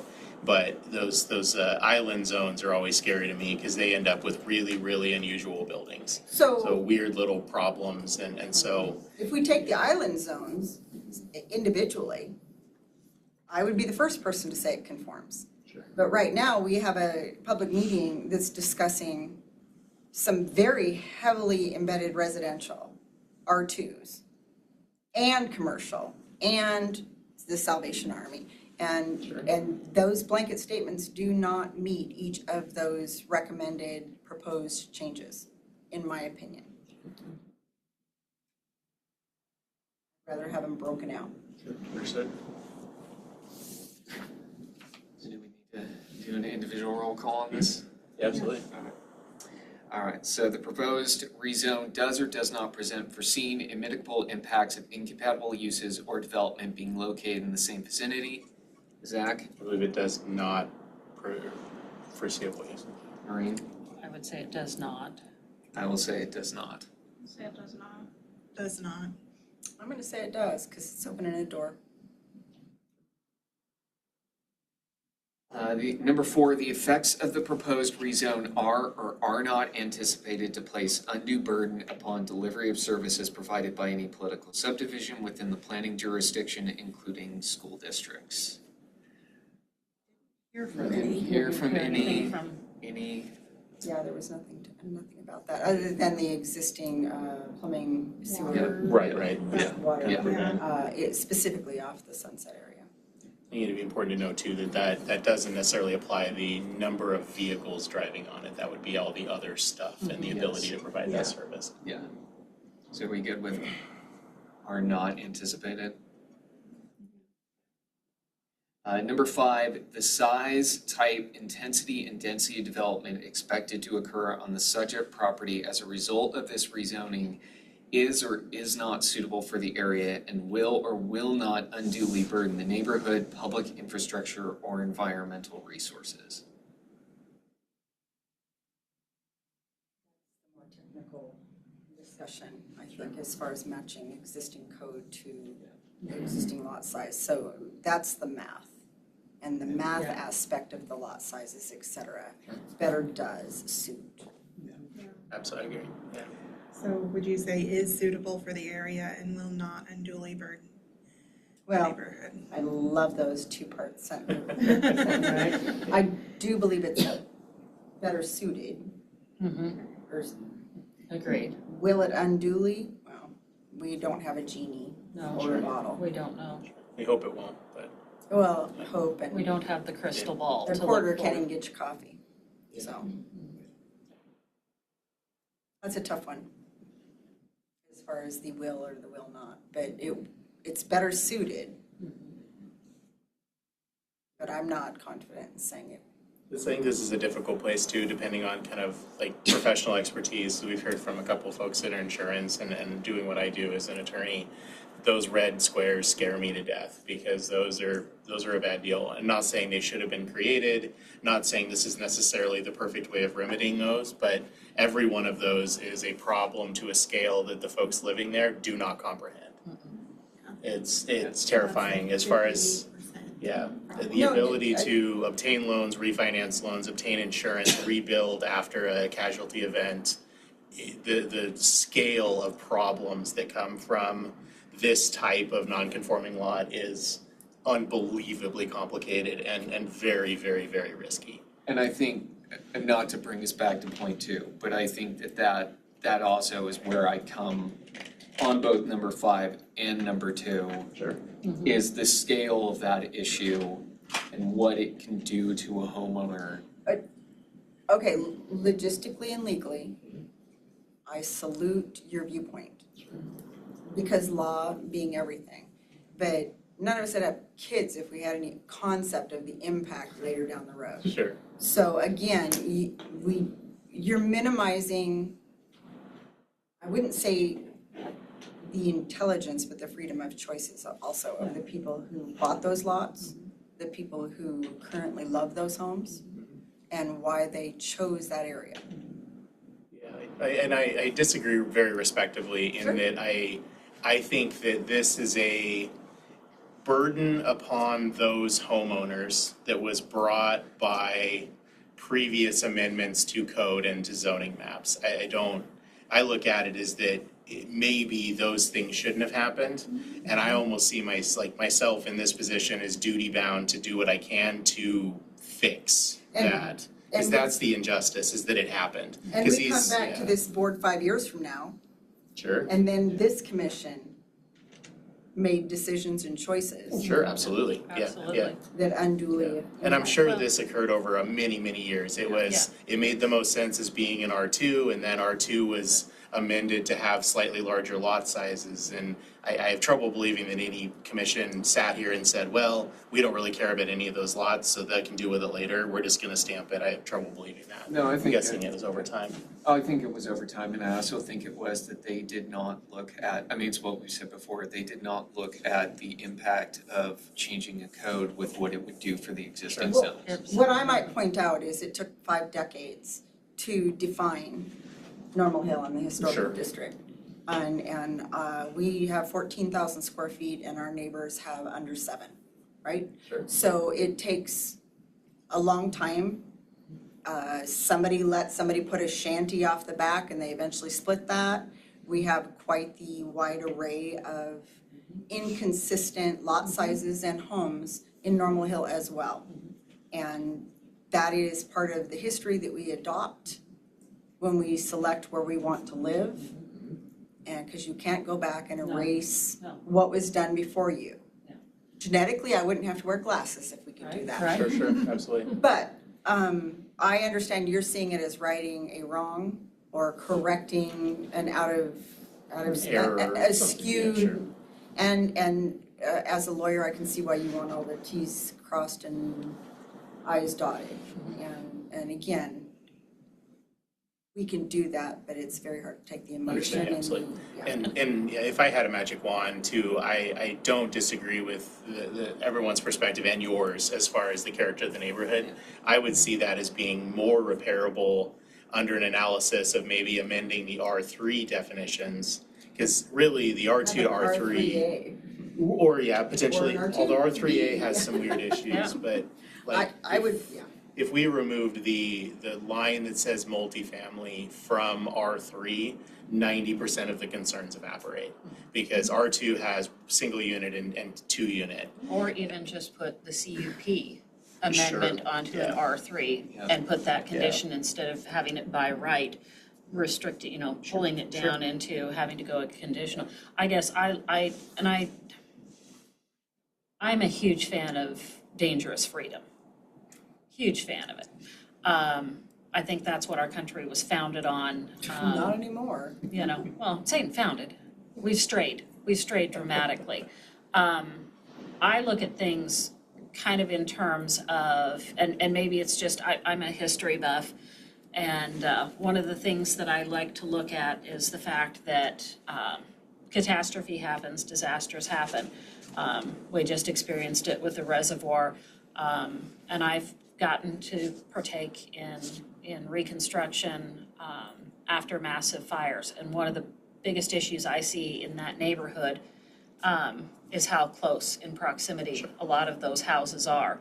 And I guess I look at it in terms, and part of my protectionist mentality is, and that's the mom and grandma in me, is that you might have done everything right and the neighbor's house catches fire, your house catches fire, and I see more opportunity, you know, of like you said, a developer sweeping in and snatching up 3 or 4 lots. I look at that, because let's face it, developers are opportunists. Yeah. And if you had a house that burned down, you find out from your insurance company you can't build back what you had. Are you more likely to sell to a developer after a tragedy than if, Redesign the house. So, you know, yeah, redesign the house, but, Sure. you know. hang on, so I can address that. Right in my backyard, we've done everything right. We selected our property because it's in the area we want. We selected our property because we have parking for days, and we have a shop, and we have access from 2 different streets, and it's beautiful, and it's the right era. We did everything right. We pay our taxes, we get the yard mowed, you know, we do the things. And the house behind us burnt, and it was a shithole to start with. And I know I'm not supposed to say it on a record. And it's been that for 4 years now. I also have across the street an insane 72-year-old man who brought in his meth gal and her crotch goblins, and then she brought in chickens, and she brought in Those are technical terms. No, hang on, and she brought in half the Yakima Nation and many pounds of meth a week and sales and parties and fentanyl naps. And oddly enough, not a day, and a dude that runs around in his boxers in the street constantly. And I have a 2.5% interest rate. I love my home. And I have no control whatsoever on what happens to my neighborhood and how it comes onto my property. I don't get emotional peace. I get little shit's egg in my house, and then I get Mr. Jockey shorts. Welcome to America. Sure. Yep. Absolutely. So, yeah, protective all aside you want. That is, unless we all want to live on a mountaintop and have some kind of a snowcat thing that plows our way in and out and become preppers. You know, you get what you get when you get it, and you do your best to select where you select it. I bet you nobody thought they were gonna have half their basement washed out by the reservoir failure, but here we are. So, I'm protective aside, they're adults. So legally, I get it, heartfelt, I get it, I'm still just gonna stand here and argue, so. Okay, so do we want to go around for the will or will not portion of number 5? So, Zach? Let me jump back in. So let's see, Is. we're on 5, right? Yes, is or is not, and will or will not. I believe it is suitable for the area, and I believe it will not unduly burden the neighborhood. Is and will not. I agree. I also agree. I agree. I disagree. Surprise. So, but on both, do you think it is not suitable for the area? I think the Will not, R3 or is will? suitable as the code is written. I, So you're going with is and then will? yeah, Okay. Sure I have everything. you got it. And then number 6, the proposed rezone is or is not in conformance with Idaho Code 67-6537, use of surface and groundwater. I'll just say that this is not really Not applicable. NA. So with that, we have gone through our our relevant criteria and standards. I am open to a motion on. Well, I would be willing to make a motion, but I didn't know if we wanted to wait till Zach. Oh, thank you. Thank you. You're welcome. Just teeing everybody up. All right, we're all excited. Okay, so one last thing before you make a motion. You guys had a lot of good discussion. I think I've gotten most of it written down. I will, of course, watch the video like I usually do. But just to make sure that there are no changes to the maps that you guys saw, that the commission as a whole would like to see made. Part of the argument, of course, is, I believe, this line.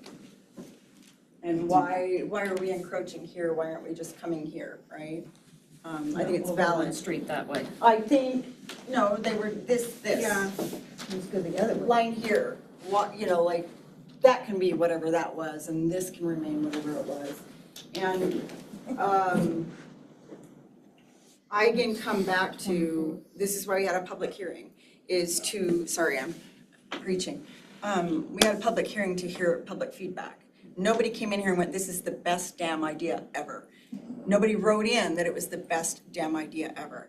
And again, I didn't hear a single argument against the commercial, right? I didn't hear a single argument against these certain areas that are those pockets. There was for the commercial for one of the letters. Okay, well, what I'm saying is as we are proceeding to vote, why does it all have to be the solitary single package, either all yay or all nay? It doesn't. And that's what I'm saying, is I would Why I'm like bringing to that up. address, I would like to be able to address. I will just remind the commission that if we make changes, we get to do this again. Yeah, I got you. We'll have another public hearing. We are talking the residential, and both of those big pockets, the primary pockets, all the feedback came in about those primary single-family residential areas, not about the commercial. So Katie, if we make a single change to this, we have to have an entire public hearing again? Well, so if it's considered a substantial change, is what I would like to break them out. what the code, what state code states. And so if it's a substantial, here, I guess what I'm asking is what is substantial? It's substantial breaking out the two area maps from the rest of the maps. Well, that's what I, that's It has what to I be meant. substantial, because it's changing a bunch of lots, yeah. So it would, let's see, hang on. Katie, you had a really clean map that we were looking at, one of them that had this line drawn so well, and it's really hard to see in the staff Right over here? report. Dawn, is there any way you could pull that up? Is So that where it it is says- that, okay. If the commission recommends a material change to the proposed amendment to the plan that was considered at the hearing, it shall give notice of its proposed recommendation and conduct another public Is that the hearing one concerning the matter in the governing board. Blah, blah, blah. Yeah, so we would have to do another public hearing if you Addressed only. do a material change. So like, Is this the one you're requiring? Is it this one Cindy, is that the one one of the primary ones? 'Cause Okay, there so the was talk C6 about that is, arbitrary yeah. split, okay. So if I may, that would move it. we talk about R4 being the buffer. We talk about these that are commercial, but if we really want to get technical on the south side, we go, boom, commercial to R3. So where does the buffer begin and end, right? Sure. So I understand the pockets. I wouldn't have any problem saying, yeah, I'm all about the pockets. I'm gonna vote 100% for that. That totally makes sense. Except now we don't have a C4 or C6, we don't have an R4 buffer from the south side to the R3. So what's gonna be 2 years down the road? Are we like, well, we should probably maybe consider a buffer. So let's make half of that R4 and half of it R3 so we have the buffer. Sure. And so again, it's about, if we want to just argue lines or pockets, I'll argue lines and pockets. I'm all on board that.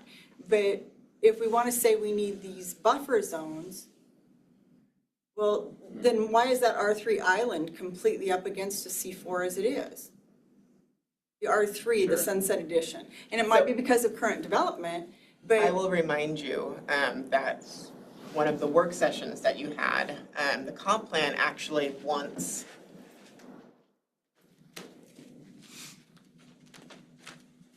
this area to also go to commercial.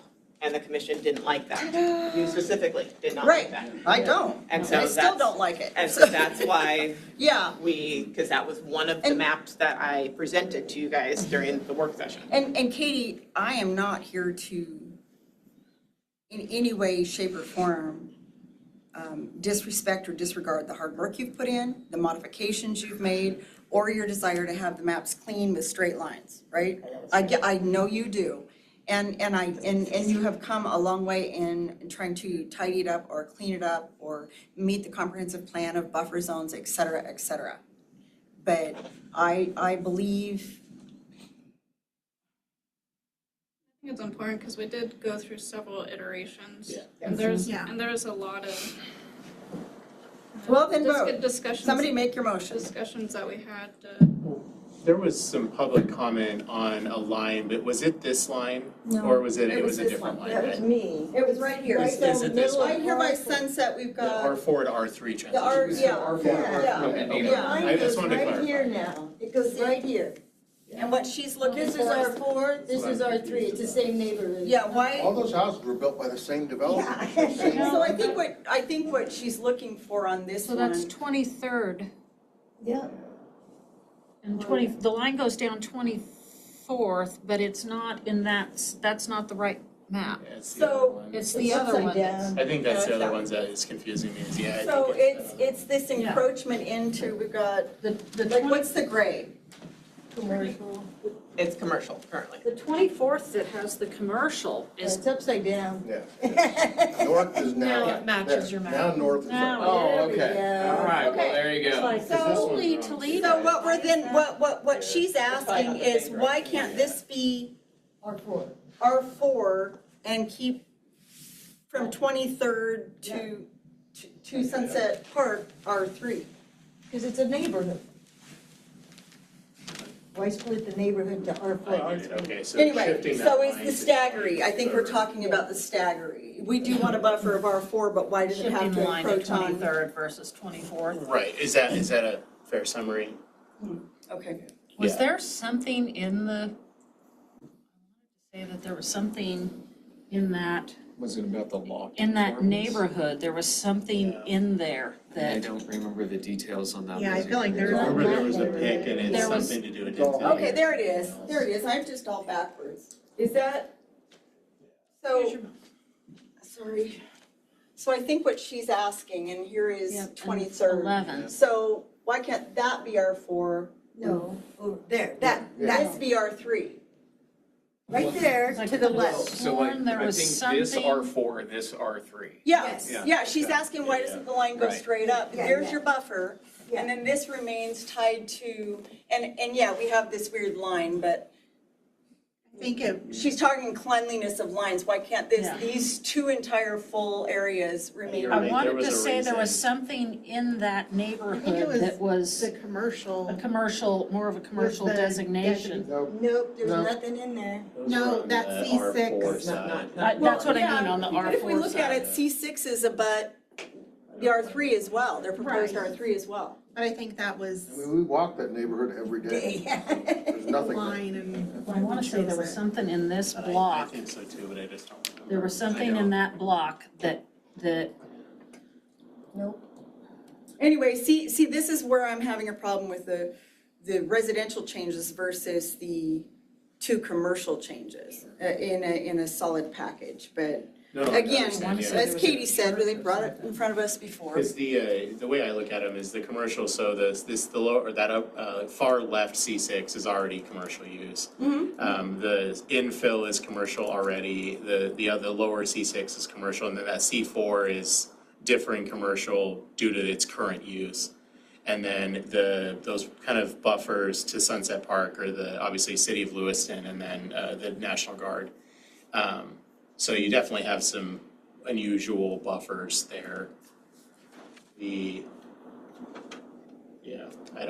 don't remember why the recommendation was there for the 23rd versus 24th Street divide. there was something I- there though. I remember something being there as well, I just don't know what it was. I think it was a future land use map designation. Is that what, okay. It's designated for R4? Whatever hold on. Whatever that, not R4 necessarily. So R4 is the considered- community residential. Yeah. So community residential is a mid to high intensity residential use designation. So, well, the proposal is to meet the comprehensive plan, it will come back to it again and make it, what'd you call it, community residential? Community residential is what it's called in the future land use map with the comprehensive plan. But isn't R3 already community residential? No, so you have to remember, those are two separate things. So future land use map designations are one thing. Yes, okay. The zone, a different thing. So you're trying to be more in conformance with the. So you usually try to have, so the idea is to be in conformance with the future land use map of the comprehensive plan. So that, but community residential, that is not a zoning type. Okay, yeah, so R3 or R4 would serve and it would all still be community residential. Correct. That's what I'm saying, so we're not taking it out of compliance by asking maybe for lines to be moved. It's still in compliance with the comprehensive plan. You guys make your motion however you want to make, and I will figure out if I have to schedule another public Options are hearing. essentially to leave it and vote on that, or to move it to 23rd, which would have, and now you confirm that a second mailing is not required, but another public hearing would be required. Yes. For just that change? Oh, yeah, because it is substantial, So yeah. it's substantial.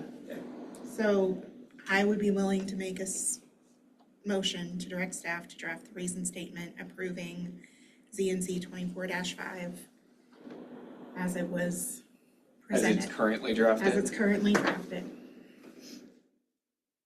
I'll second that motion. Moved, seconded.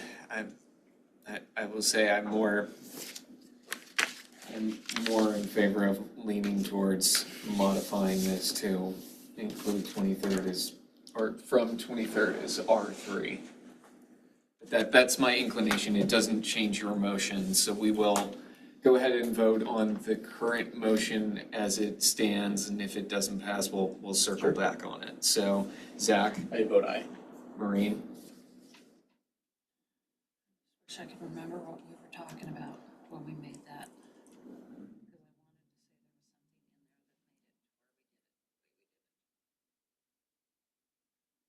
We can circle back too, if you wanna look. So Yeah. I'll vote nay. I'll vote aye. Emily? Aye. No. Cynthia is a nay.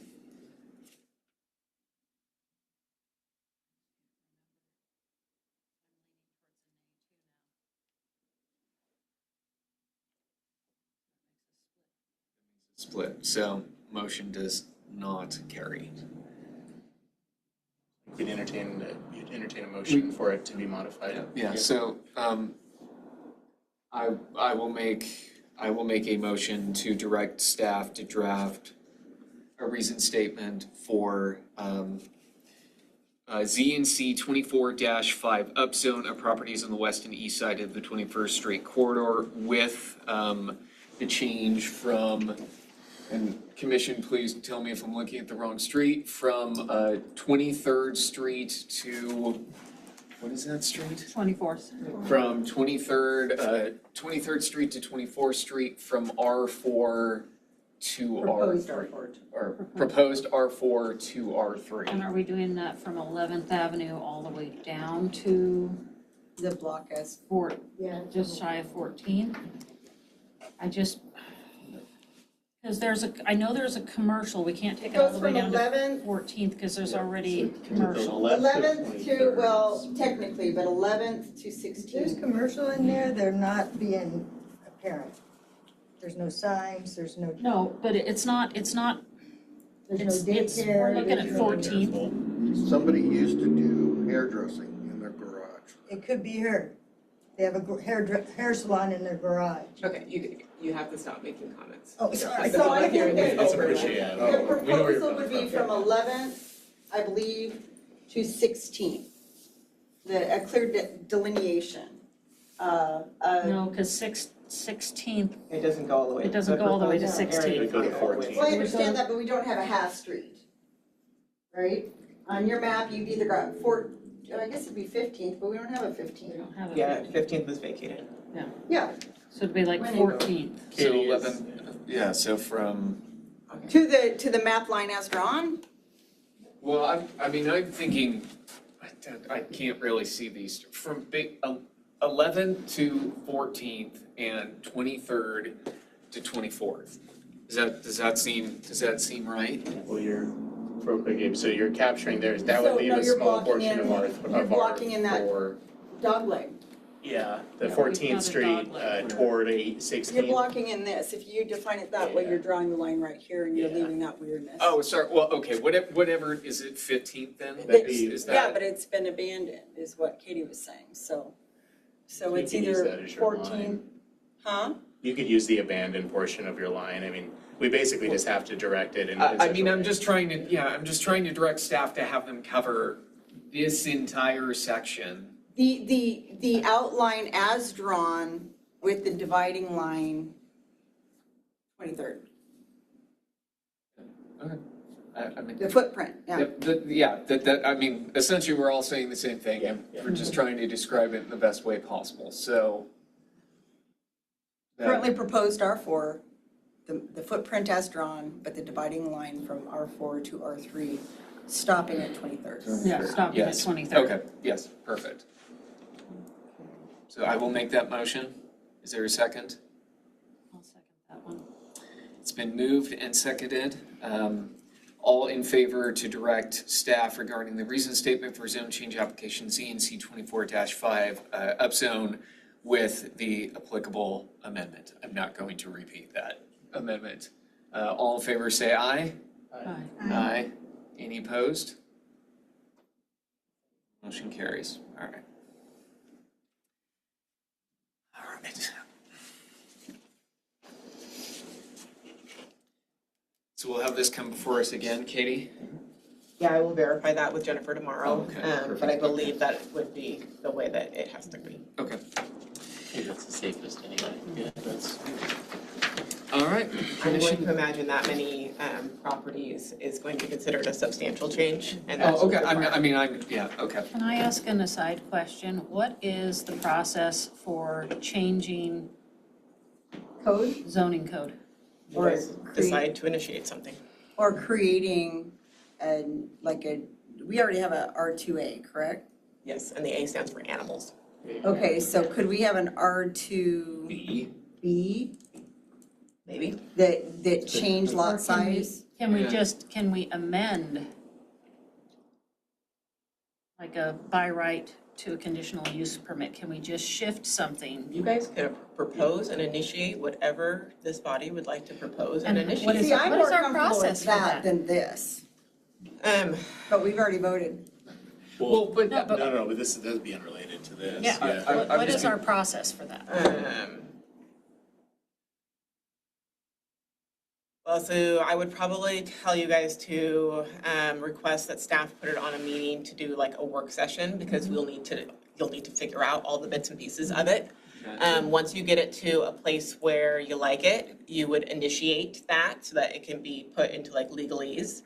And then we would schedule a public hearing for the zoning code amendment. You guys would hold the public hearing, you would receive testimony, all those sorts of things.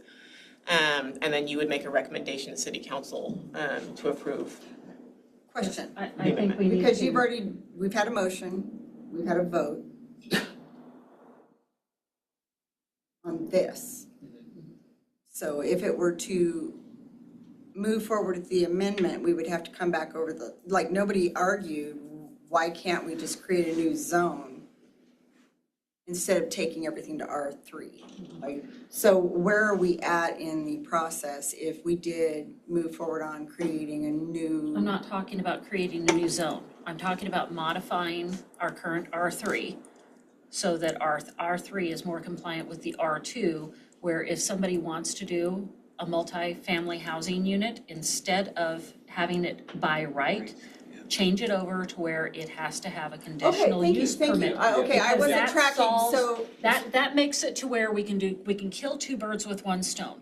We can make all of these lots that are now non-conforming, conforming, and simultaneously maintain the protection that they have so that if somebody Okay, wants to I'm on buy board. 3 lots and build a multifamily Yes. housing Yeah. unit, they Yeah. have to come for us for a variance the same way they have to do in an R2. And I'm getting some thumbs Does that up. sound like a win-win to everybody Yes. here? So it continues the protections of the Continues the R2. protections of It the puts R2. another layer. Yes. And as I said before, when we consider when we do these relevant criteria and standards, whether it fits into the neighborhood, which is partially based on feedback from all of you, is part of that conditional use permit decision. So it is preserving those layering those protections in an Exactly. R3 versus the R2. So I would Thank like you. to, I would like to propose that we put together whatever it is we need to put together, Yeah. work plan committee, whatever, to make that finite little adjustment Yeah. to the R3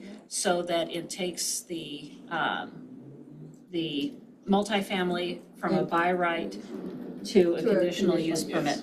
Okay, I'm That's good. initiated informally where the work group standard is. As far as there's an informal request for it to do a work group for that. and Well, then no, it's- it's just a work session where staff brings it Right, right. before us. Yes. I mean, we as- don't as the vote on it commission. now, we No, vote on no. it later. Right, Yeah. right. Because I'm The very work- supportive. The I work think it's session a would great be, idea. the work session Think would so? be where Yes, Katie. the work session would be where I would 100%, bring I mean, we'll get R3 in front of you guys.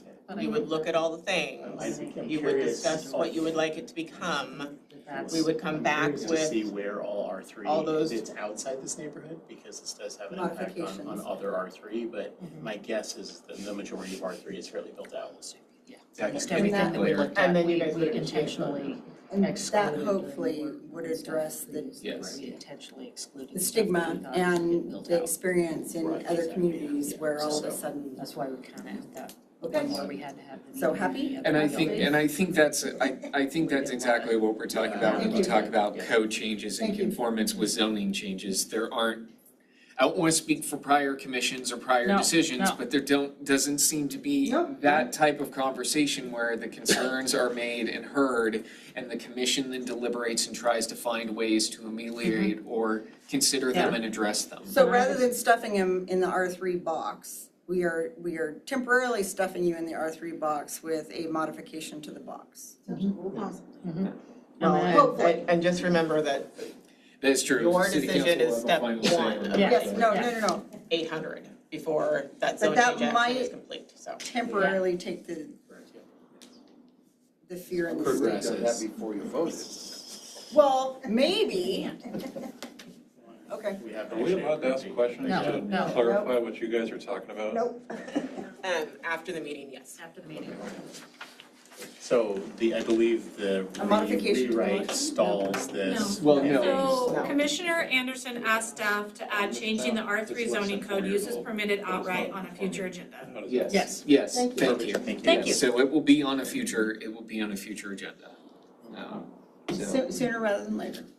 It'll probably be the second meeting in June, Yeah, I was Yeah. just because there's I was already gonna say, three public our meeting hearings. after the next one, And that yeah, meets- yeah. That meets Katie's criteria and hopefully the definition meets the residents of those neighborhoods. Criteria. Not my criteria. And hopefully a No, lot get of cleaner the, lines. hopefully a lot of the attendees and people who are paying attention to this will share the information so that there becomes a lot of education. Thank you. If we can find a win-win, I'm 100% Yeah, about it. And agreed. if it takes something as small as a modification of a zoning code that allows us to, I mean, it's more work for us on one end. That's why we But volunteer. I'd rather have that than, it just, to me, it looks like that's the middle ground. That puts the people back into representing the people. Absolutely. Thank you, everyone. So, staff commission communications, Katie, anything? Next meeting is June 10th. We do have 3 public hearings scheduled for that one. Why'd you have to, never mind, I Lori. didn't, why'd I have to ask? Y'all want to make code amendments, we got 3 public hearings, Will so. not be here, Yeah. not because there's 3 public hearings. Sure you say that now. Suspicious. I already had a pre-planned vacation All on the right, cruise. I'll trust you, all Okay, right. anyone else unable to come? I should be able to. Nope, because the huckleberries aren't out yet. You guys, I'm having a cool laser, I'm gonna look like death when I come in. I'm having my face. Hey, I had Ebola last Okay. week, last time I will around, not be so. here for the June 24th meeting. You won't be for the second one. Can I zoom in so people don't have to look at Yes. me? You can, yes, Yes. yes. We will honor that request. Thank you. We are so inclined to act. All on right, this. with that, I will take a motion to I adjourn. will make a motion that we adjourn. I will second that. All in favor? Aye. Aye. Thank you, commissioners. Thank you all. Thank you guys. I forgot about that. Yeah, June 8th, burning the whole damn thing off.